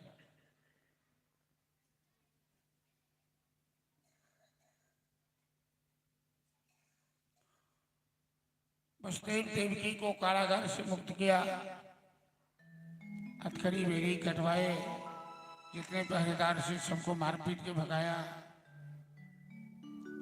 वसुदेव देवकी दोनों अपने पुत्र को गले से लगाकर रोने लगे। अब तक तो कारागार में रो रहे थे कंस के भय से, दुख के आंसू बह रहे थे। अब पुत्र मिलन हुआ तो खुशी के आंसू बहने लगे। बड़ा सुंदर माहौल बन गया वहां। लेकिन गर्गाचार्य आए, जिन गर्गाचार्य की चर्चा मैं कल किया हूं। बड़ी आचार्य संहिता के निर्माता ही गर्गाचार्य को पुरोहित हैं। उन्होंने नंदी से कहा कि नंदी, ये कृष्ण बलराम वसुदेव देवकी के पुत्र हैं, आप इन्हें कुछ दिन यहाँ रहने दीजिए, कुछ काम करना है। नंद जी यशोदा ने जो कुछ खाने के लिए बना कर दिया था, रखे थे संभाल के, अपने लल्ला दोनों को गोद में बैठाकर अपने हाथ से भोजन करवाया। कृष्ण बलराम के माथे सूंघने लगे, कहने लगे लल्ला, हम लोगों से जो गलती हुई हो क्षमा करना, हम तो ग्वाले हैं, हमारे पास संस्कार नहीं है, लेकिन दिल के हम बहुत सीधे हैं। कन्हैया नंद बाबा के गले से लिपट कर रोने लगे। कहने लगे बाबा, अब कैसे बात करने लगे, मैं कोई आपका पराया नहीं हूं, आप मेरे बाबा हैं और हमें दिल के साफ आदमी बहुत अच्छे लगते हैं। भगवान को छल कपट अच्छा नहीं लगता है। चाहे आप कितने बड़े आदमी हो, कितना बड़ा बुद्धिमान हो, और आपके दिल में यदि छल कपट है तो भगवान कभी आपका सम्मान नहीं देते। बाल बाल कहने लगा कन्हैया, हम लोग तुम्हें बहुत प्यार किए, हम तो चरवाहे के चरवाहे रह गए, तू तो मथुरा का राजा बनने वाला है ऐसा लगता है। लेकिन हमें मत भूलना, हम तुम्हारे बचपन के मित्र हैं। कृष्ण बलराम ने ग्वाल वालों को गले से लगाया, कहा, मित्रों, तुम लोगों ने जो हमें प्यार दिया है हम कभी नहीं भूल सकते। मैं तो प्रेम का भूखा हूं। हम ये राजपाट ये संसार नहीं चाहिए। बार बार नंद बाबा अपने लल्ला को गले से लगाकर वहां से प्रस्थान किए। बार बार मुड़ मुड़ के देख रहे हैं, ग्वाल बाल देख रहे हैं। चलिए अब कथा का दूसरा रूप होगा। वसुदेव जी ने अपने लल्ला का संस्कार किया। कन्हैया का अभी तक मुंडन नहीं हुआ था, यज्ञों को भी नहीं हुआ था, क्षत्रिय वंश में जन्म दिए हैं। उनका संस्कार किया। और जीवन में सबसे बड़ा संस्कार होता है शिक्षा संस्कार। तो दोनों पुत्रों को शिक्षा प्राप्ति के लिए गुरुकुल में भेजा। गोदावरी नदी के किनारे संदीपन मुनि का आश्रम था। संदीपन मुनि ब्रह्म विद्या के बड़े ज्ञाता थे। एक साल में वहां कृष्ण बलराम ने संदीपन मुनि के सानिध्य में शिक्षा प्राप्त की है। और उसी गुरुकुल में कृष्ण को एक मित्र मिला, जिस मित्र का नाम श्रीमद् भागवत में नहीं है। भगवान कृष्ण की कथा केवल भागवत में ही नहीं है, अनेकों पुराण में है। और जो रहस्य इसमें नहीं है वो ब्रह्म वैवर्त पुराण में है। वह नाम बताया, भागवत में केवल विशेषण बताया सुदामा जी का।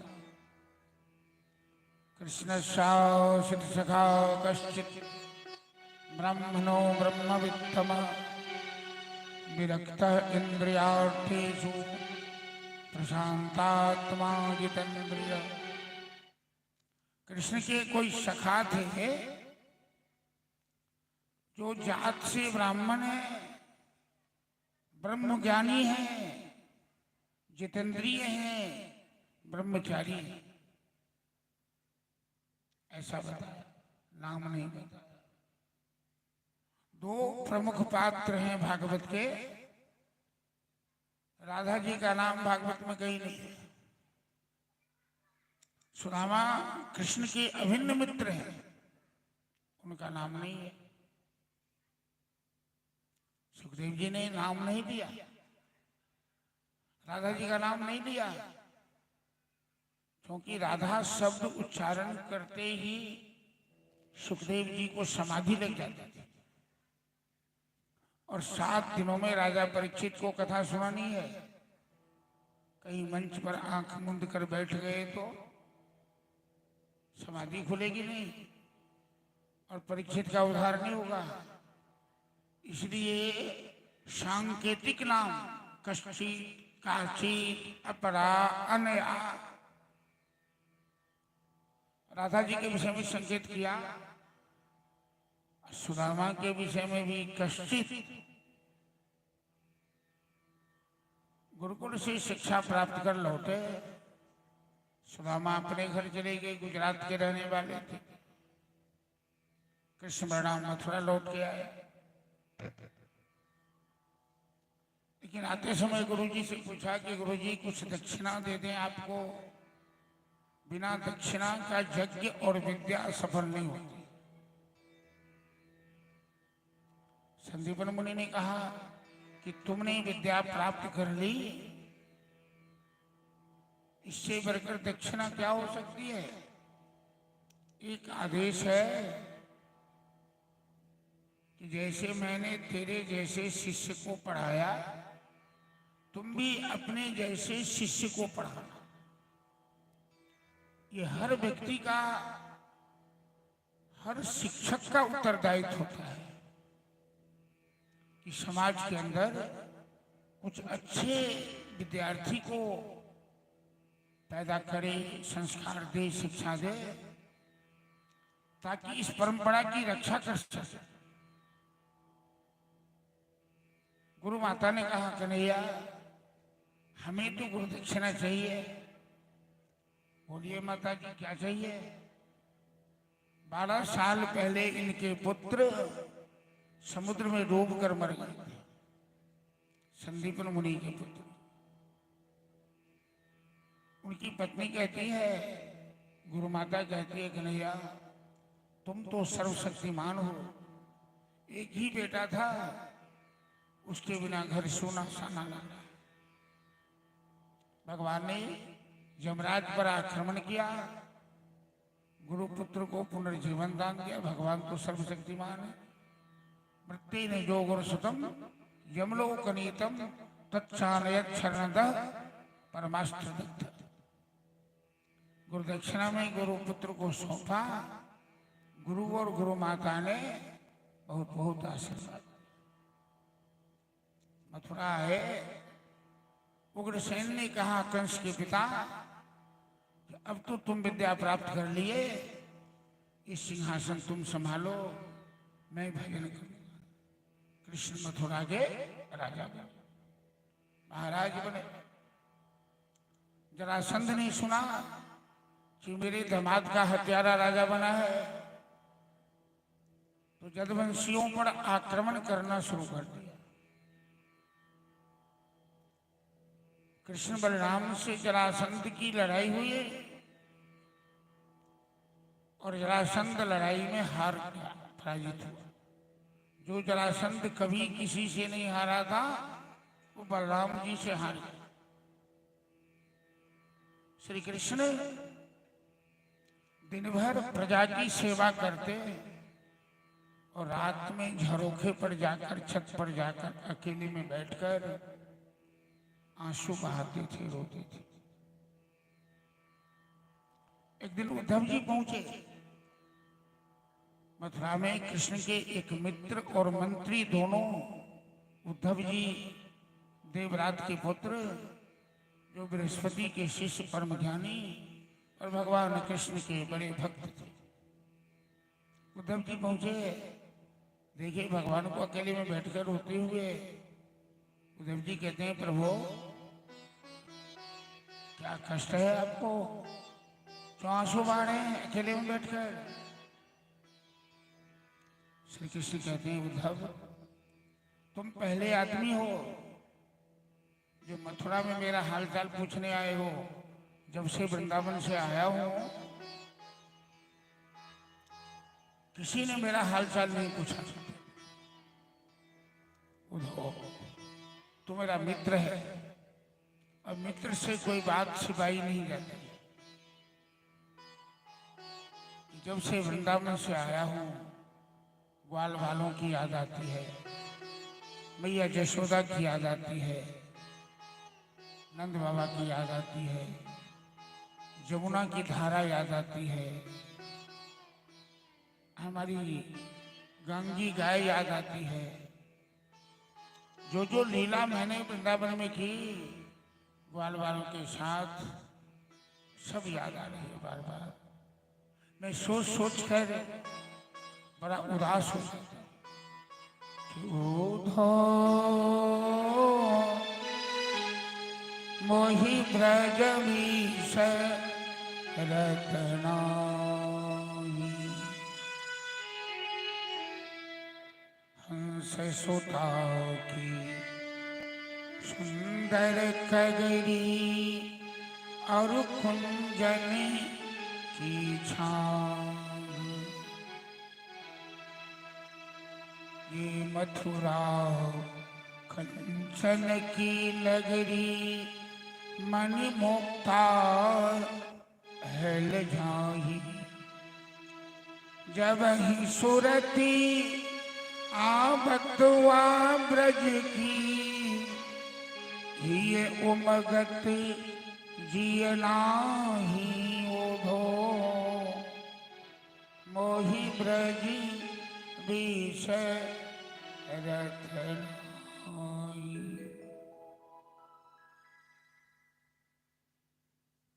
ये सूरदासी का पद है।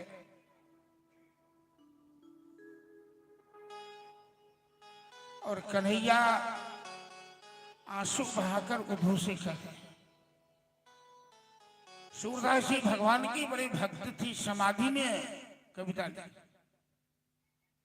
और समाधि की लिखी हुई कविता सिद्ध होती है। हमें याद है कि सैकड़ों भागवती कथा मैंने की, 100 नहीं सैकड़ों, 200। एक बार 22 नंबर घूमती बेलभद्रपुर में कथा कर रहा था। एक सूरदास है अपने दरभंगा पुअर होम में, राकेश नाम है, गायक है, बहुत बड़ा कलाकार है। उसे बुलाया किसी ने और वो पद गाया राग में बांधकर। हम लोग तो गायक नहीं है, लेकिन हमें याद है कि वो सूरदास ने जो ये पद, सूरदास जी का पद गाया, पंडाल में कोई आदमी नहीं था जिसके रुमाल या आंचल नहीं भीगे आंसू से। कन्हैया इतने रो रहे हैं और सूरदास ने सबको रुला दिया। मंच पर बैठे बैठे मैं भी रो रहा था। इसको कहते हैं राग, इसको कहते हैं संगीत। संगीत मनुष्य को वहां पहुंचा देता है जहां पहुंचना। ऐसा लग रहा था कि उद्धव जी और कृष्ण की वार्ता चल रही है जब वो सूरदास पद गा रहे थे। भगवान ने कहा, उद्धव तुम बड़ा विद्वान है। उद्धव जी बड़े विद्वान हैं, ज्ञानी हैं, लेकिन उद्धव जी के दिल में प्रेम नहीं है। ये तो प्रेम की बात है उद्धव, बंदगी तेरे बस की नहीं। उद्धव जी कहते हैं कि प्रभु लोग सुनेंगे क्या कहेंगे कि राजा होकर ग्वाल बाल को, ग्वालिन को, अंगूठा छाप चरवाहे को याद करके रो रहे हैं। एक राजा एक चरवाहे को याद करके रोए, ये तो हंसी की बात है। श्री कृष्ण कहते हैं, उद्धव यही तो खासियत है उन चरवाहों में, उन गोपिकाओं में, जिन गोपिकाओं ने हमें मक्खन खिला खिला कर जीत लिया, मुझे अपने बस में कर लिया, मुझे नाना भांति से नचाया। मैं उन गोपिकाओं के इशारे पे नाच रहा था। आज वो दिन मैं चाह कर भी भूल नहीं पा रहा हूं। तो ये प्रेम की बात है। प्रेम के जगत में न कोई बड़ा होता है न कोई छोटा होता है, न कोई राजा होता है न कोई रंग होता है। न प्रेम के जगत में कोई जात होती है न कोई पात होती है। किंतु ये बात समझ में तब आएगी उद्धव जब तेरे दिल में प्रेम होगा। तू ज्ञानी है, प्रेमी नहीं है। प्रेमी तो वृंदावन के लोग हैं, उनके पास ज्ञान का अभाव है। लेकिन प्रेम यदि सीखना हो तो ब्रजवासियों से सीखो। मैं तो प्रेम का भूखा हूं। हमारी नगर में चरवाहा क्या, विद्वान क्या, प्रोफेसर क्या, वाइस चांसलर क्या, जो हमसे प्रेम करता है मैं उससे प्रेम करता हूं। उद्धव ये प्रेम की बात है। भजन के माध्यम से श्रवण कीजिए कि भगवान उद्धव से क्या कहना चाह रहे हैं। बोले बांके बिहारी लाल की जय। ये तो प्रेम की बात है ओधो, बंदगी तेरे बस की नहीं है। ये तो प्रेम की बात है ओधो, बंदगी तेरे बस की नहीं है, यह सर देखे होते सौदे, यह सर देखे होते सौदे। आशिकी इतनी सस्ती नहीं है, ये तो प्रेम की बात है ओ दो। बंदगी तेरे बस की नहीं है, ये तो प्रेम की बात है ओ दो।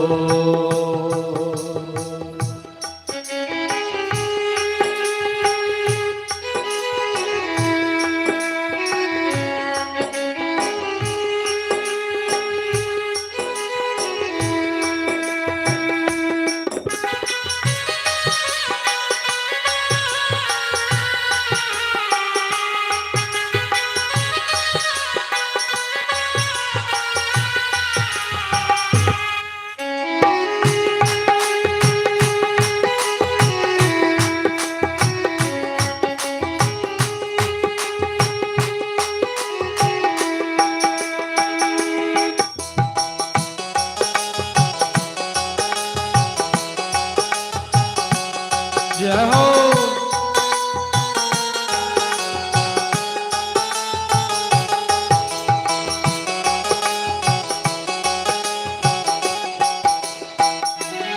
प्रेम वालों ने कभी वक्त पूछा, उनकी पूजा में सुन लो ओ दो। प्रेम वालों ने कभी वक्त पूछा, उनकी पूजा में सुन लो ओ दो।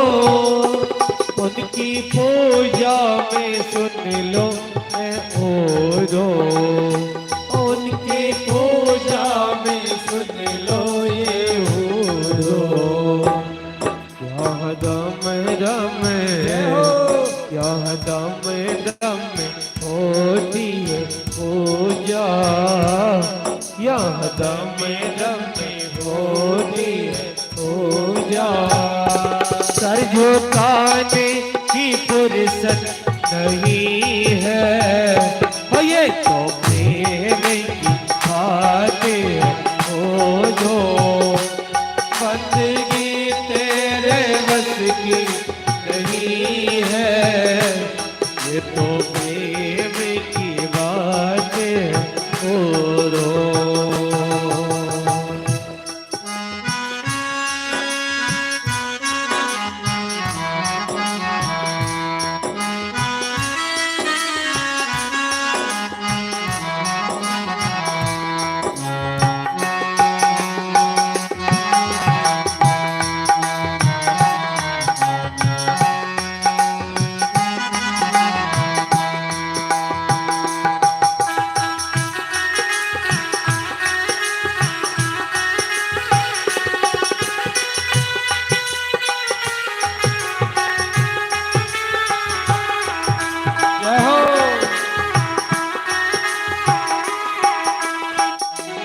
जो असल में है मस्ती में डूबे, उनको क्या परवाह जिंदगी के।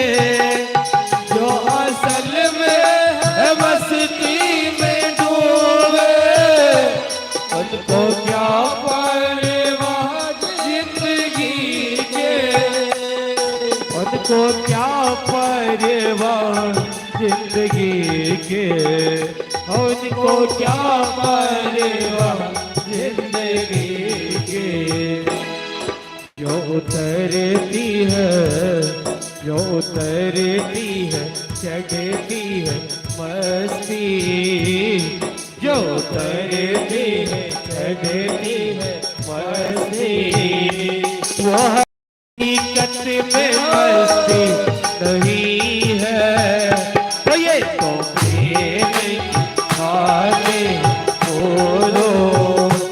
बंदगी तेरे बस की नहीं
तो रहते जग से नियारे, वो तो रहते हैं जग से नियारे, वो तो रहते हैं जग से नियारे।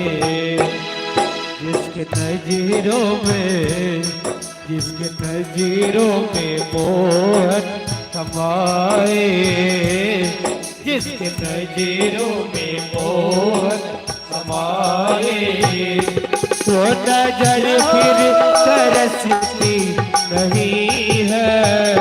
वो ये तो प्रेम की बात दो बंदगी तेरे बस की नहीं है।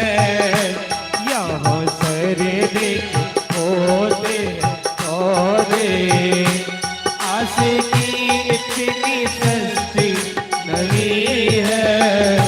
ये तो प्रेम की बात दो, ये तो प्रेम की बात दो, ये तो प्रेम की बात दो। जय जय श्री राधे।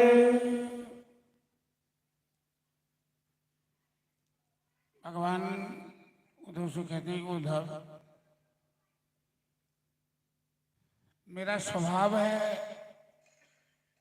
क्या स्वभाव है? ये यथा माम प्रपद्यन्ते तांस तथैव भजामि। जो हमें जिस रूप में भजता है हम उसे उसी रूप में भजते हैं। तो गोपियां हमें याद करती है, ब्रजवासी हमें याद करते हैं, नंद यशोदा हमें याद करते हैं, तो मैं भी उन्हें याद करता हूं। तुम तो बड़े ज्ञानी हो, तुम वृंदावन चले जाओ, उन लोगों को समझा देना कि भगवान व्यापक हैं, ऐसे हैं वैसे हैं। और यदि ब्रजवासी हमें याद करना छोड़ दे तो मैं भी उन्हें याद करना छोड़ दूंगा, मेरा स्वभाव है। उद्धव जी को लगा कि ये काम बड़ा आसान है,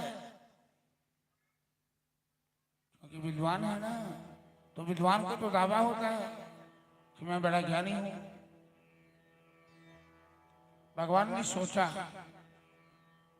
कुछ बीमारी ऐसी होती है कि डॉक्टर के पास गए, दवाई लिख दिया, खा लिया, ठीक हो गई।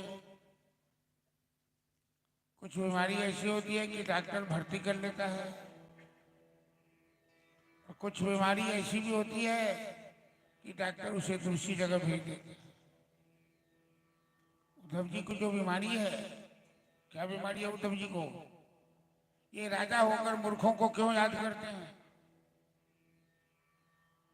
तो जब तक उद्धव वृंदावन नहीं जाएगा, क्योंकि वृंदावन प्रेम की भूमि है, और ये बीमारी इनकी दूर नहीं होगी जब तक ये प्रेम की भूमि में नहीं रहेगी।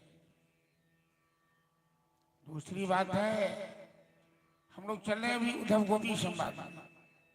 श्रीमद् भागवत कथा में इसे कहते हैं उद्धव गोपी का संवाद।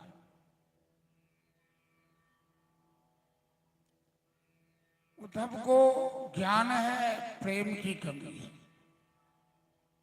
तो प्रेम के बिना ज्ञान पंगु होता है। पंगु मतलब बिना हाथ पांव वाला, चल सकता नहीं, बोल सकता। गोपियों को प्रेम है, ज्ञान नहीं है।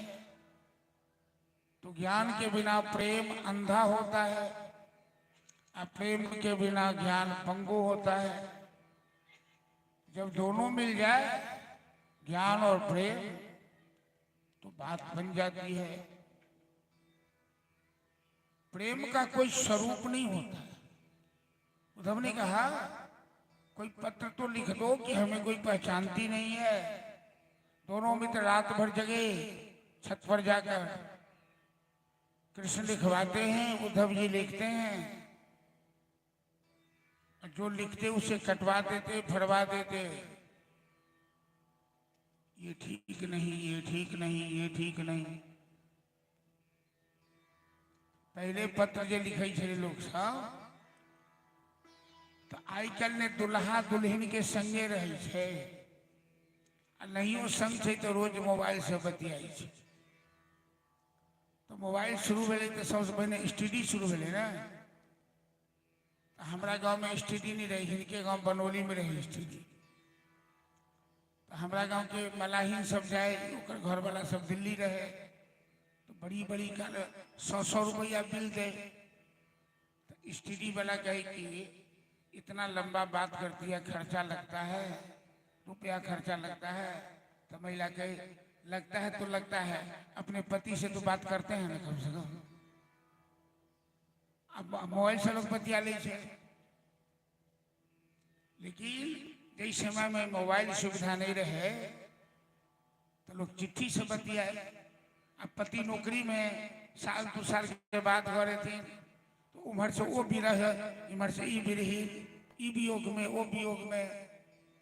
तो चिट्ठी लिखाई, प्रिय प्राणेश्वरी, प्रिय प्राणनाथ, ये सब शब्द में प्रयोग होते। प्रेम के पत्र कत्तो से लिखल जाए, बड़ा मुश्किल से। पूरी रात बीत गई, चिट्ठी तैयार नहीं हुई, कोरा कागज कोरा ही रहा। क्यों? परीक्षित पूछते हैं सुखदेव जी क्यों नहीं लिखा? कहते अनिर्वचनीयम प्रेम स्वरूपम मौका स्वागत। प्रेम का स्वरूप अनिर्वचनीय होता है, जिसे कहा नहीं जा सकता। जैसे गूंगा आदमी रसगुल्ला खाता है तो रसगुल्ला की मिठास तो गूंगा को भी लगती है ना, वो भी मस्ती से खाता है। लेकिन गूंगा से कोई पूछे कि रसगुल्ला कैसा लगा तो कह नहीं सकता, क्योंकि बोल नहीं सकता है। तो प्रेम कहने की चीज नहीं है, प्रेम अनुभव करने की चीज है। कोई नहीं कह सकता कि प्रेम काला है कि गोरा है, लंबा है कि पतला है, मोटा है कि दुबला है। अनिर्वचनीय। उद्धव जी को कोरा कागज भगवान दे दिए। गजब है प्रेम का जगह। और जब उद्धव जी वो कोरा कागज लेके पहुंचे वृंदावन में, गोपियां सब उनके हाथ से टुकड़ी टुकड़ी छीन ली, कागज का टुकड़ा टुकड़ा हो गया, चथरे चथरे हो गए। वो भी कोरा कागज, सादा कागज। और इतना इतना टुकड़ा जो मिला गोपियों के हिस्सा में, गोपियां उस कागज को छाती से लगा रही है, सर से लगा रही है, रात रात भर उस कागज को पढ़ती है। आश्चर्य की बात नहीं है कि एक भी गोपियां पढ़ी लिखी नहीं है, न कागज में कुछ लिखा है, और रात रात भर पढ़ती है। क्या पढ़ती है? वो कोरा कागज इन गोपियों को अपार प्रेम का संदेश दे रहा है। क्या संदेश दे रहा है? कि कन्हैया गोपियों से इतना प्रेम करते हैं कि चिट्ठी लिख नहीं पाए। वो तो बड़ी ज्ञानी है, क्यों नहीं लिख सकते? लेकिन प्रेम में चिट्ठी तैयार नहीं हो पाए। उद्धव जी वृंदावन गए, ऐसे ही धरती पर लाद रखा। इनके अंदर जो ज्ञान का अभिमान था, कहाँ गायब हो गया। ज्ञान का वस्त्र गुदरी गुदरी फट गया।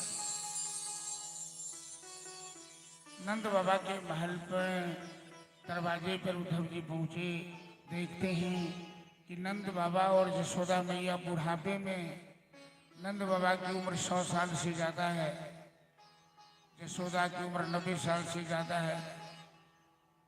दोनों झगड़ा कर रहे हैं, बूढ़ा बूढ़ी दोनों झगड़ा कर रहे हैं। यशोदा कहती है आपने कन्हैया को भगा दिया। नंद बाबा कहते हैं कि तुमने कन्हैया को भगा दिया। मैंने कैसे भगाया? तो आपने कन्हैया को गाय चराने के लिए बोला। नंद बाबा कहते हैं कि मैंने कन्हैया को कभी नहीं कहा गाय चराओ, वो तो जबरदस्ती जाता था गाय चराने। कहता था बाबा मेरा नाम गोपाल है, मैं गाय का सेवक हूँ, गाय चराने ही तो आया हूं, लेकिन तूने अपने बेटा को उखल से बांध दिया। तेरी मति मारी गई। तूने कन्हैया को उखल से क्यों बांधा? यशोदा भोली भाली है, यशोदा ने कन्हैया को बांधा नहीं। वो तो प्रेम की डोर है। कन्हैया को बंधने में आनंद आया। कन्हैया को कोई बांध सकता है क्या? यशोदा मूर्छित हो गई। यशोदा को लगा कि सही में मैंने अपने लल्ला को क्यों बांध दिया, शायद इसी कारण चला गया। उद्धव जी ने देखा ये हाल, आंख से आंसू बहने लगे। उद्धव जी इतने बड़े ज्ञानी। नंद बाबा को प्रणाम किया, अपना परिचय दिया। नंद बाबा कहते हैं अभी स्मरत न कृष्णा मातरम हृदय सखी। उद्धव जी कितना कठोर हो गया कन्हैया। बूढ़े माँ बाप को कभी याद नहीं करता है। अरे हम उससे कुछ मांगते नहीं हैं, हम तो एक बार मिलना चाहते हैं। उद्धव जी के पास वो शब्द नहीं है। गला बगोर लग गया, गला अवरुद्ध हो गया। जो नंद यशोदा को समझा, जो विरह में पागल हैं, जो विरही हैं, जिनके ऊपर प्रेम की दीवानगी चढ़ी है, उन्हें कोई समझा नहीं सकता। प्रातःकाल वृंदावन में एक जगह है, वर्तमान में उसका नाम है ज्ञान गुदरी। जो लोग गए होंगे जानते होंगे, जहां उद्धव गोपियों का संवाद हुआ था। उस जगह को ज्ञान गुदरी बोलते हैं। गोपियां सब मूर्खा है, उद्धव जी विद्वान है। उद्धव जी के मन में थोड़ा सा भाव बचा था कि मैं बड़ा विद्वान हूं, इन मूर्खों को जैसे छड़ाऊंगा, जैसे समझाऊंगा चलेगी। उद्धव जी ने भूल की, उद्धव जी ने भूल की इन गोपियों को पहचाना। क्या भूल की? जिन गोपी के ऊपर कन्हैया की कृपा है, जिन गोपियों ने कन्हैया को अपने इशारे पे नचाया है, कन्हैया जिन गोपी की गुलामी करता है, वो गोपी कभी मूर्ख हो सकती है? उसके आगे ब्रह्मादि समस्त देवता सर झुकाते हैं। जब गोपियों ने तर्क दिया, अपने प्रेम का परिचय दिया उद्धव जी के सामने, पहले तो उद्धव जी समझाना चाहते थे। जब गोपियों ने पलटवार किया उद्धव जी को समझाने के लिए, उद्धव जी अचानक दोनों हाथ उठा दिए, सरेंडर कर गए और हाथ उठाकर नाम करने लगे गोपियों को। वंदे नंद ब्रजश्री नाम पाद रेणु अभिचर्चा जासाम हरि कथोदीतम पुनाति भूनत। मैं इन गोपियों को प्रणाम करता हूं। इनकी भक्ति, इनका पुण्य, कन्हैया के प्रति इनका प्रेम तीनों लोक को पवित्र कर रहा है। और मैं भगवान से प्रार्थना करता हूं, आशा महो चरण रेण जुषाम हम श्याम वृंदावने किमम गुल लतो सदी। हे प्रभु, अगला जन्म हमें किसी पे देना। मैं ये नहीं कहता हूं कि मनुष्य बनाना, गाय बनाना, बछड़ा बनाना, पत्थर बनाना, पक्षी बनाना, वृंदावन में ही जन्म देना। इन गोपियों के चरण की धूल मेरे मस्तक पर पड़ेगी और मैं पवित्र हो गया। जब इन गोपियों को लगा, उद्धव जी के दिमाग ठिकाने लग गए। सभी गोपियां रोकर उद्धव जी से कहने लगी कि निस दिन बरसत नयन हमार सदा रहत पाओ बस ऋतु हम पर जब ते श्याम सिधारे। उद्धव जी, जब से कन्हैया गया मेरी आंख से आंसू नहीं सूख पाया। वर्षा ऋतु रहती है हमेशा, साल में 6 ऋतु बदलते, वर्षा ऋतु का 2 महीना समय है। गोपियां कहती है कि 12 मास वर्षा ऋतु रहती है। उद्धव जी, कन्हैया के वियोग में हम आंख में काजल लगाते तो नहीं लगता, धुल जाता है। मेरी कंचुकी कहते हैं कि महिलाएं सब जो ब्लाउज पहनती है वो कंचुकी सूखती नहीं है, इतनी आंसू की धारा बहती है। उद्धव जी, जाके कहना उस छलिया से, उस मनमोहन से कि हम लोग उससे कुछ मांग नहीं रहे, हमारे मन में कोई स्वार्थ नहीं है, हम केवल उसका दर्शन चाहते हैं।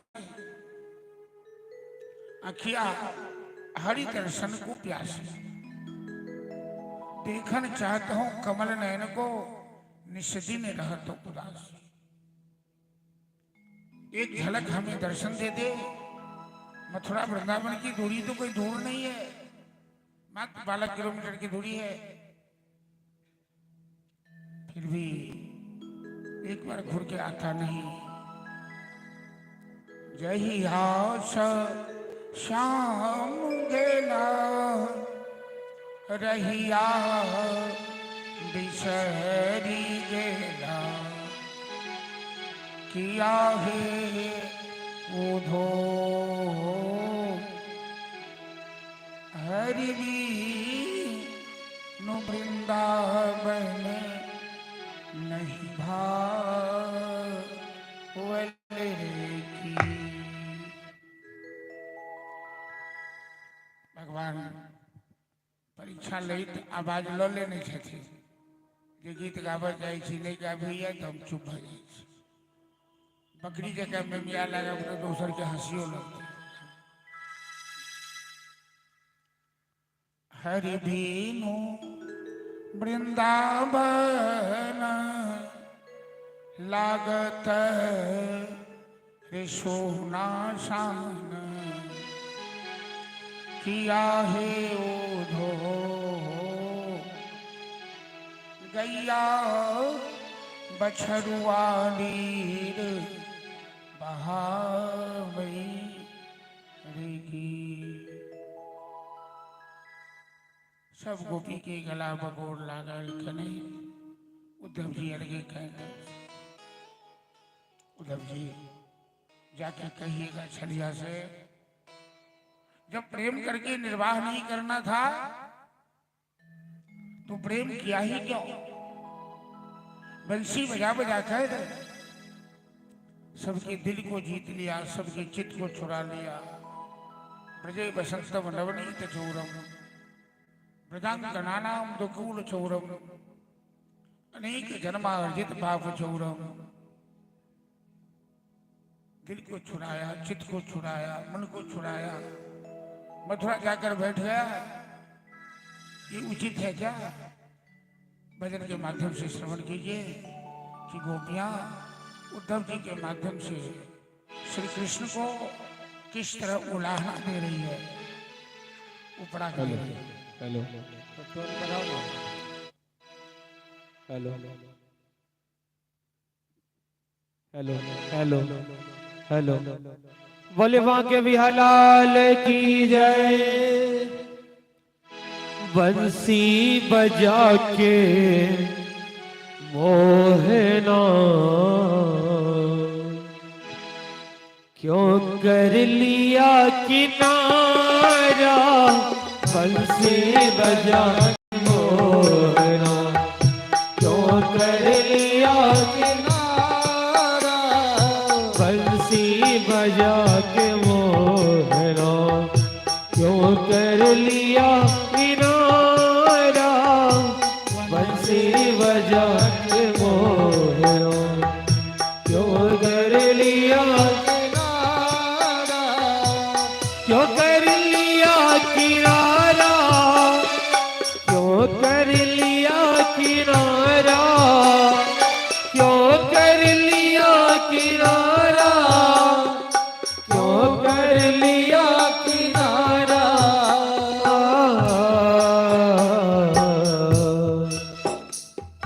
अपनों से हाय कैसा, अपनों से हाय कैसा व्यवहार है तुम्हारा। अपनों से हाय कैसा व्यवहार है तुम्हारा। बंसी बजा के मोहरा।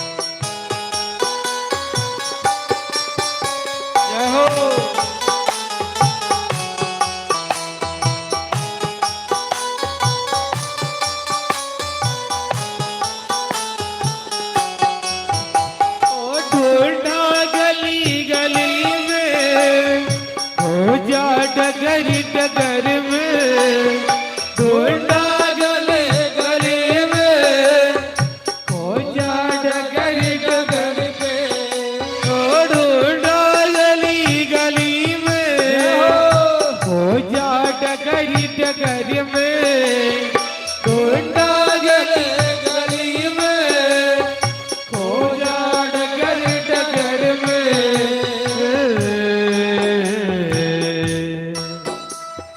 मन में यही लगन है, मन में यही लगन है, दर्शन मिले तुम्हारा।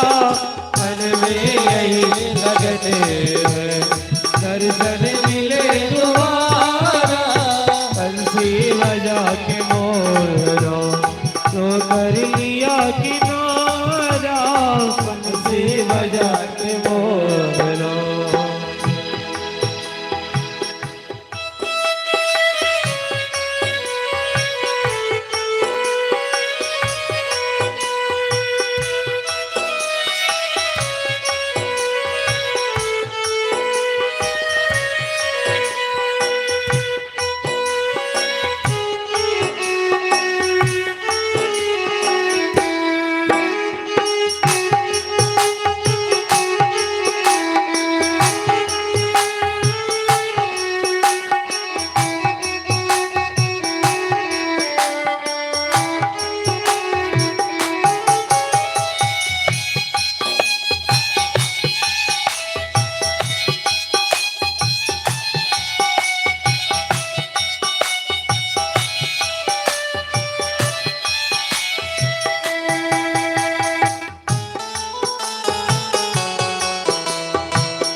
मधुवन तुम्ही बताओ मोहन कहाँ गया है।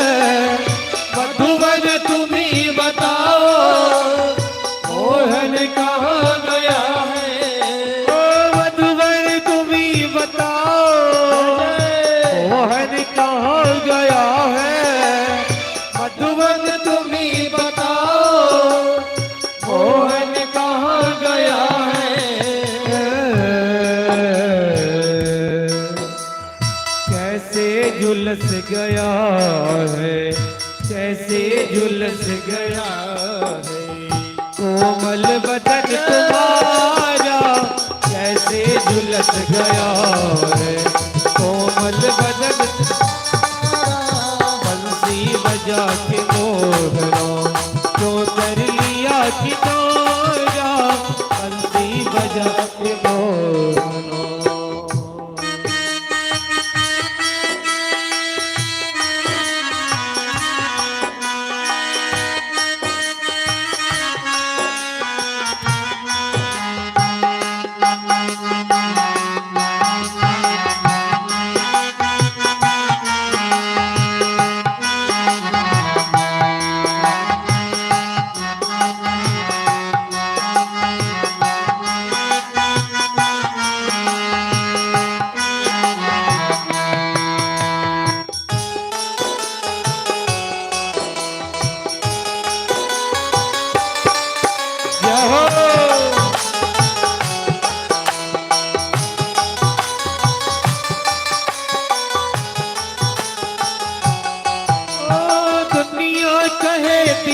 दीवानी पागल कहे जवाना दुनिया कहे दीवानी पागल कहे जमाना ओ दुनिया कहे दीवानी पागल कहे जवाना दुनिया कहे दीवानी पागल कहे जवाना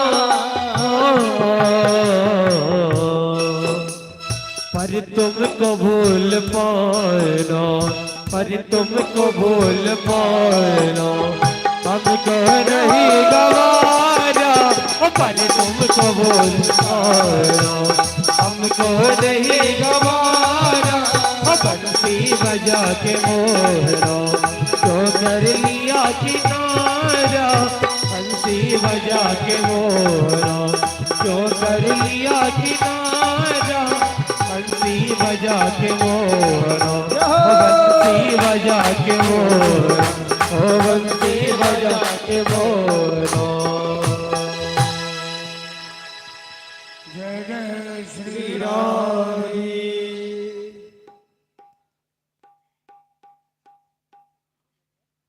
गोपियों का संदेशा लेकर उद्धव जी मथुरा आए। जाने से पहले झगड़ा कर रहे थे कि क्यों याद करते हैं श्याम सुंदर से। आने के बाद झगड़ा करने लगे कि क्यों नहीं वृंदावन जाते हैं। दोनों ही हाल में भगवान एक ही जवाब दे रहे हैं कि तो प्रेम की बात है उधो बंदगी तेरे बस की। क्यों याद कर रहे हैं ये भी प्रेम की बात है। क्यों नहीं जा रहे हैं ये भी प्रेम की बात है। अब चले भागवत में दसम स्कंद के दो भाग, पूर्वार्ध उत्तरार्ध। अभी तक हम लोग पूर्वार्ध में हैं जहां से वृंदावन का संबंध है। अब उत्तरार्ध में चलेंगे। एक बार जदवंशियों के ऊपर जरासंध तो 17 बार आक्रमण किया और पराजित हुआ। 18वें बार काल यवन के साथ जदवंशियों पर आक्रमण किया। मथुरा को चारों तरफ से घेरने की योजना बनाई। राजनीति का सहारा लेते हुए भगवान श्याम सुंदर रातों रात सारे जदवंशियों को मथुरा से हटाकर गुजरात काठियावाड़ में समुद्र में एक नगर बसाया विश्वकर्मा के द्वारा। उस नगर का नाम रखा द्वारावती। और रातों रात सारे जदवंशियों को मथुरा से हटाकर द्वारिका में स्थापित किया। बलराम जी जरासंध से युद्ध करने गए और श्री कृष्ण काल यवन से युद्ध करने गए। दक्षिण अफ्रीका का रहने वाला काल यवन बड़ा ही बलवान था और महादेव से वरदान प्राप्त कर रखा था कि उसे कोई शस्त्र से नहीं मार सकता। तो भगवान काल यवन के सामने निशस्त्र होके गए, खाली हाथ। और काल यवन को हाथ पकड़ाकर हाथ छोड़ाकर वहां से भगे।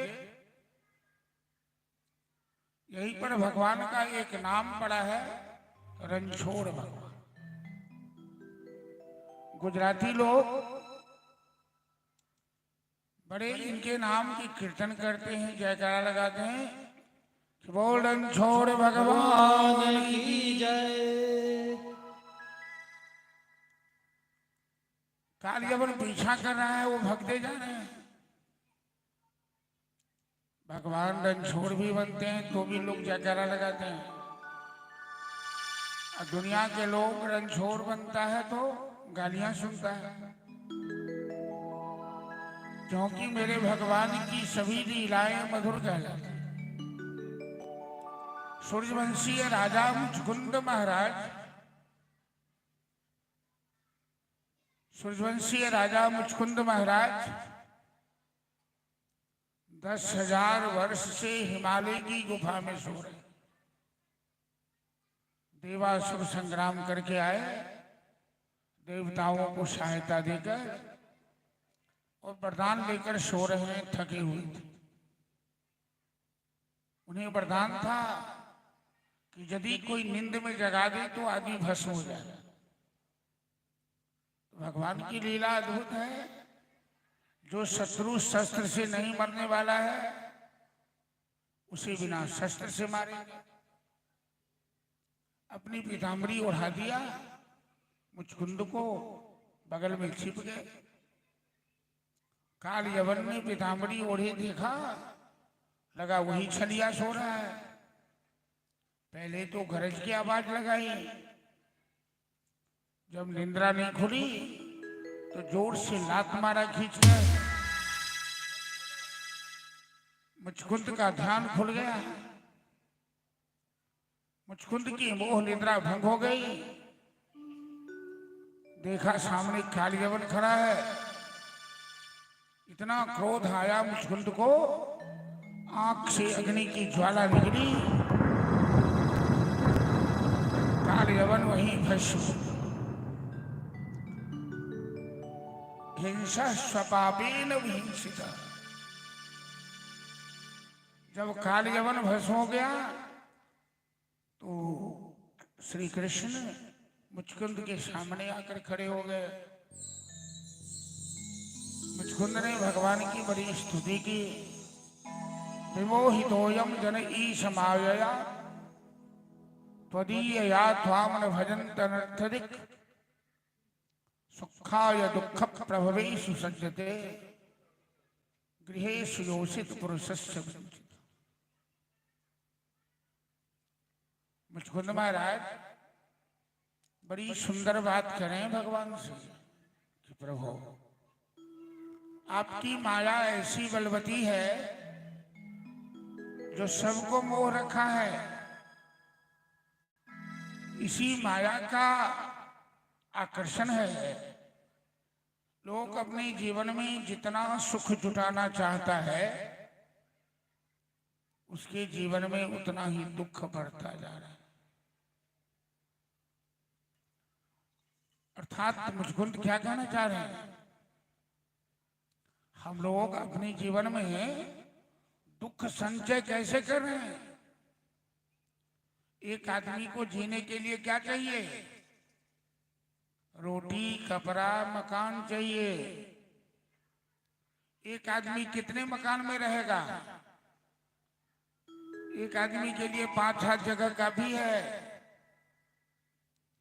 तो बंबई में मकान नहीं है, दिल्ली में नहीं है, दरभंगा में नहीं है, पटना में नहीं है। इतनी जगह मकान बनाओगे, इतनी जगह फैक्ट्रियां बैठाओगे, इतनी जगह व्यापार बढ़ाओगे तो जितना ही विस्तार होगा टेंशन उतना ही बढ़ेगा, चिंताएं उतनी ही बढ़ेगी।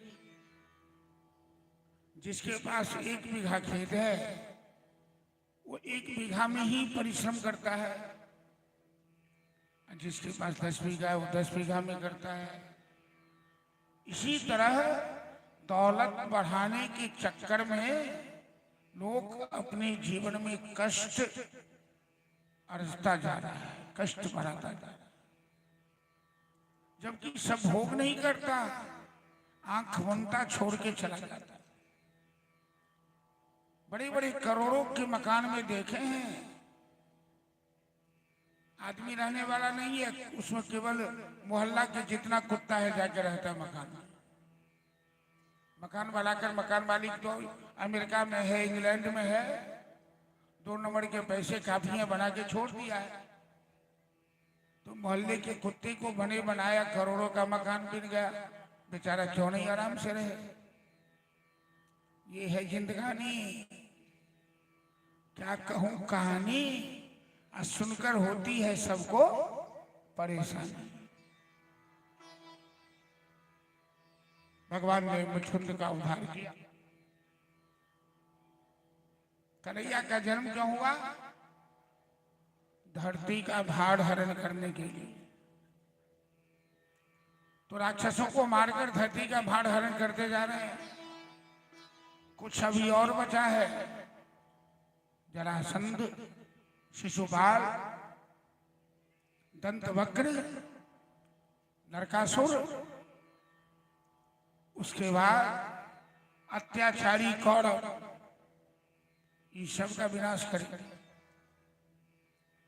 लेकिन इससे पहले भगवान गृहस्थी में प्रवेश करेंगे, गारस्थ धर्म का विस्तार करेंगे और दुनिया वाले को शिक्षा देंगे कि बहुत लंबा परिवार मत बनाओ। यदि ज्यादा लंबा परिवार होता है अपना विनाश स्वयं ही कर लेता है। विदर्भ देश के राजा हैं भीष्मक। राजा भीष्मक की कन्या रुक्मिणी साक्षात लक्ष्मी की अवतार। रुक्मिणी भगवान कृष्ण से प्रेम करती है, किंतु रुक्मिणी के बड़े भाई रुक्म अपनी बहन का ब्याह राक्षस शिशुपाल से करना चाहता। रुक्मिणी ने एक प्रेम पत्र लिखकर ब्राह्मण के हाथ से भेजा द्वारिका भगवान श्री कृष्ण के पास।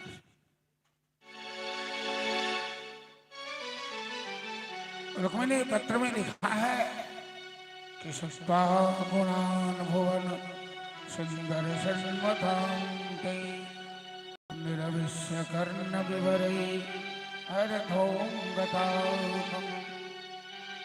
रूपम दृशादिशिमता नखिलाथलाभम।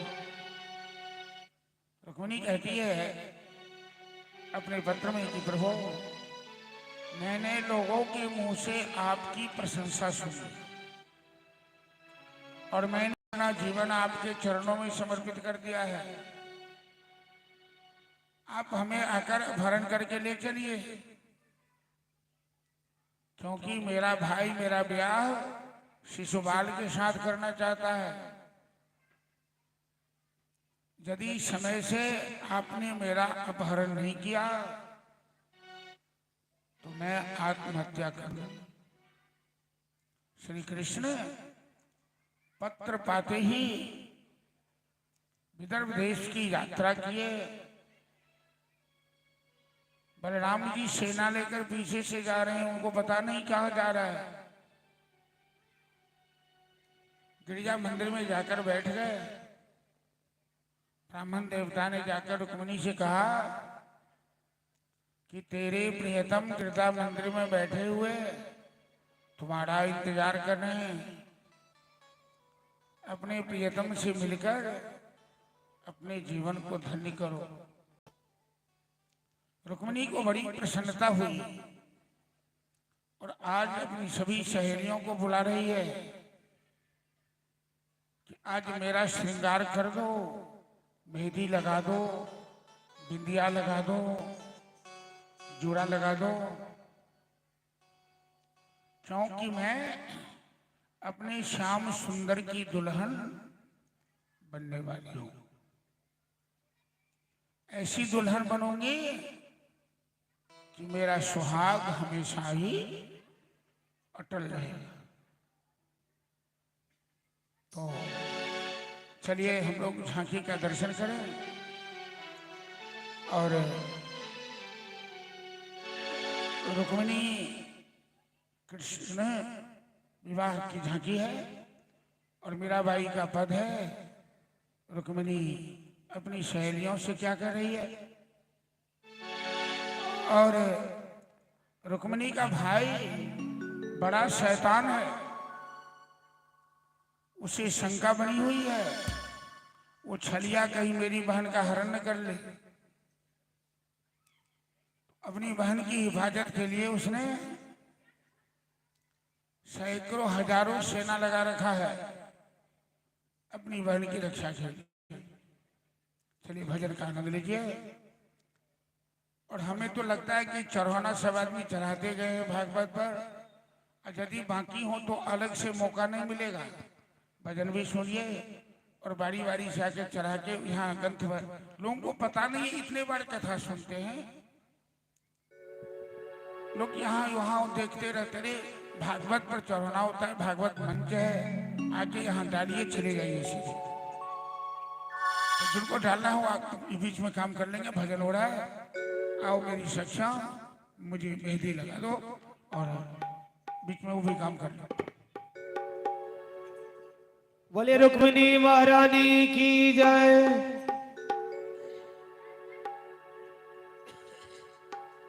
आओ मेरी सखियों मुझे मेहंदी लगा दो, मेहंदी लगा दो मुझे ऐसा सजा दो, मुझे श्याम सुंदर की दुल्हन बना दो, मुझे श्याम सुंदर की दुल्हन बना दो, मुझे मुरली वाले की दुल्हन बना दो, मुझे मुरली वाले की दुल्हन बना दो। आओ मेरी सखियों मुझे मेहंदी लगा दो, आओ मेरी सखियों मुझे मेहंदी लगा दो, मेहंदी लगा दो मुझे ऐसा सजा दो, मुझे श्याम सुंदर की दुल्हन बना दो, मुझे श्याम सुंदर की दुल्हन बना दो, मुझे मुरली वाले की दुल्हन बना दो, मुझे मुरली वाले की दुल्हन बना दो।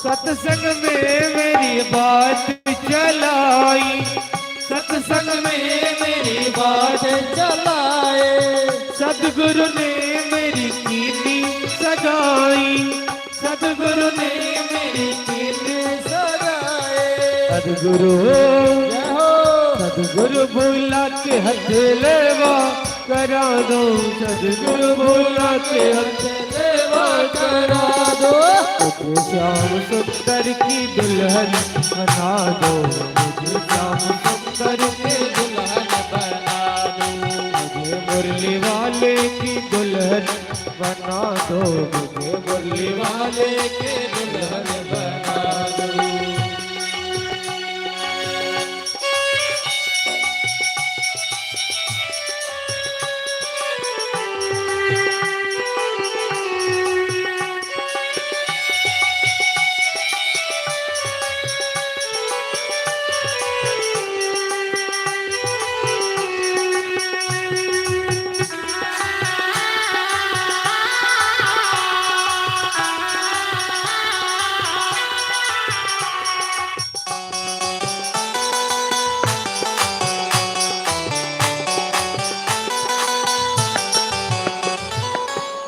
पहन चोरी जो कबहु न टूटे, ऐसी पहन चोरी जो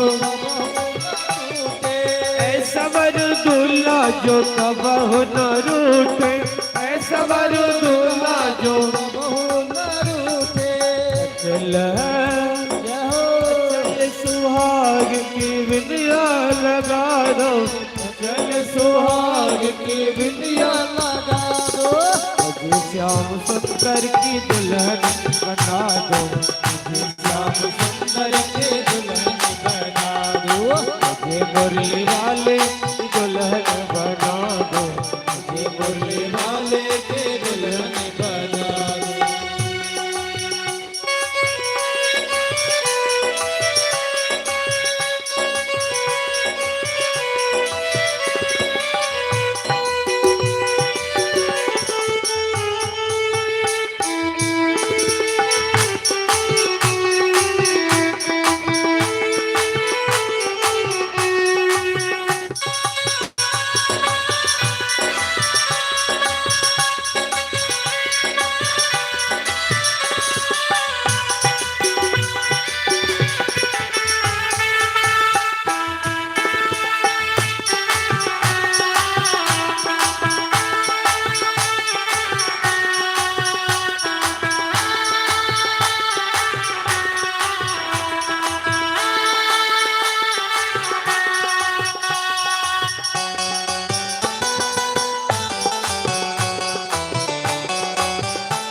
बांध के घुंघरू में उनको रिझाऊंगी, बांध के घुंघरू में उनको रिझाऊंगी, लेके एक तारा में श्याम श्याम गाऊंगी, लेके एक तारा में श्याम श्याम गाऊंगी।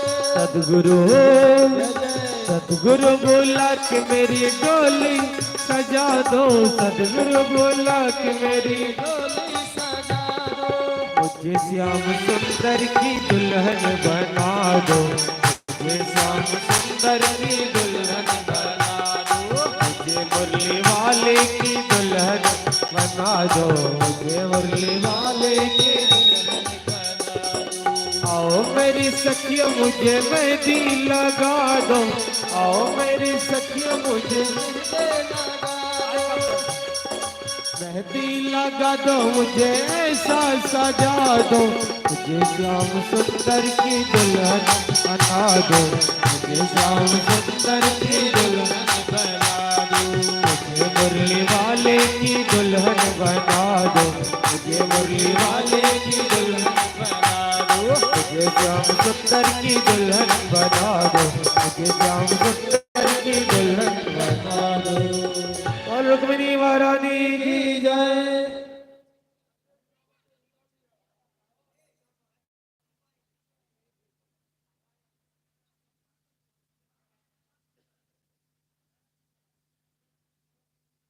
हेलो और भजन होगा,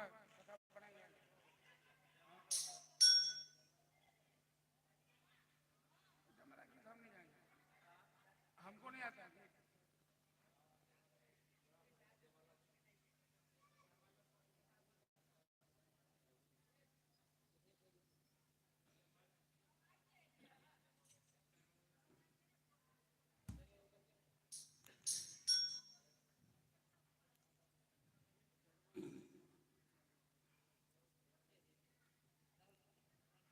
एक और भजन कर दीजिए, इसके बाद यहाँ की चली जाएगी।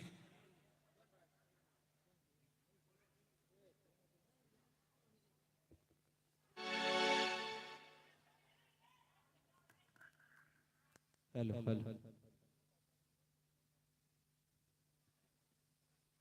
अरे रे मेरी जान है राधा,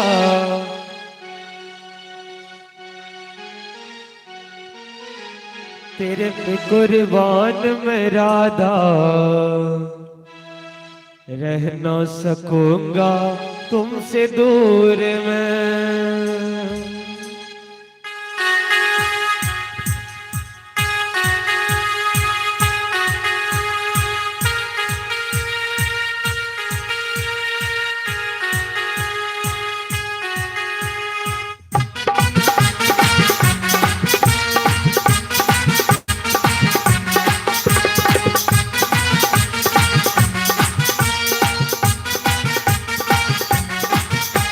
अरे रे मेरी जान है राधा, तेरे पे कुर्बान मैं राधा, अरे रे मेरी जान है राधा, तेरे पे कुर्बान मैं राधा, रह ना सकूंगा तुमसे दूर दूर मैं, जब भी बने तो राधा श्याम बनूंगा, कभी बने तो सीताराम बनूंगा, जब भी बने तो राधा श्याम बनूंगा, कभी बने तो सीताराम बनूंगा।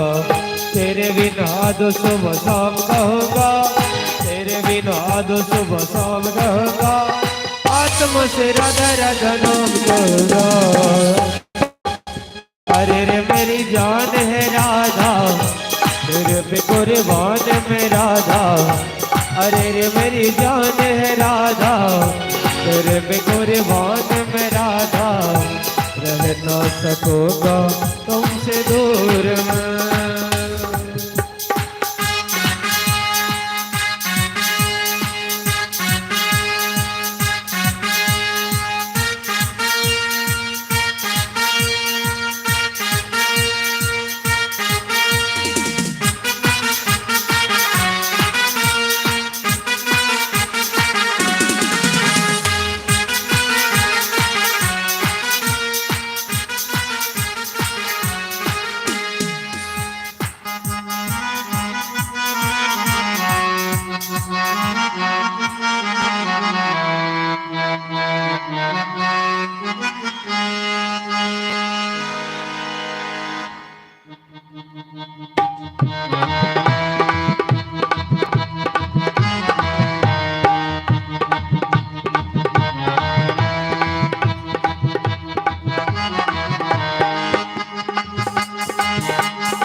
सुंदर नैन विशाल मोहिनी सूरत प्यारी है, कितने ग्वालन गोपियाँ तो सब में प्यारी है। सुंदर नैन विशाल मोहिनी सूरत प्यारी है, कितने ग्वालन गोपियाँ तो सब में प्यारी है।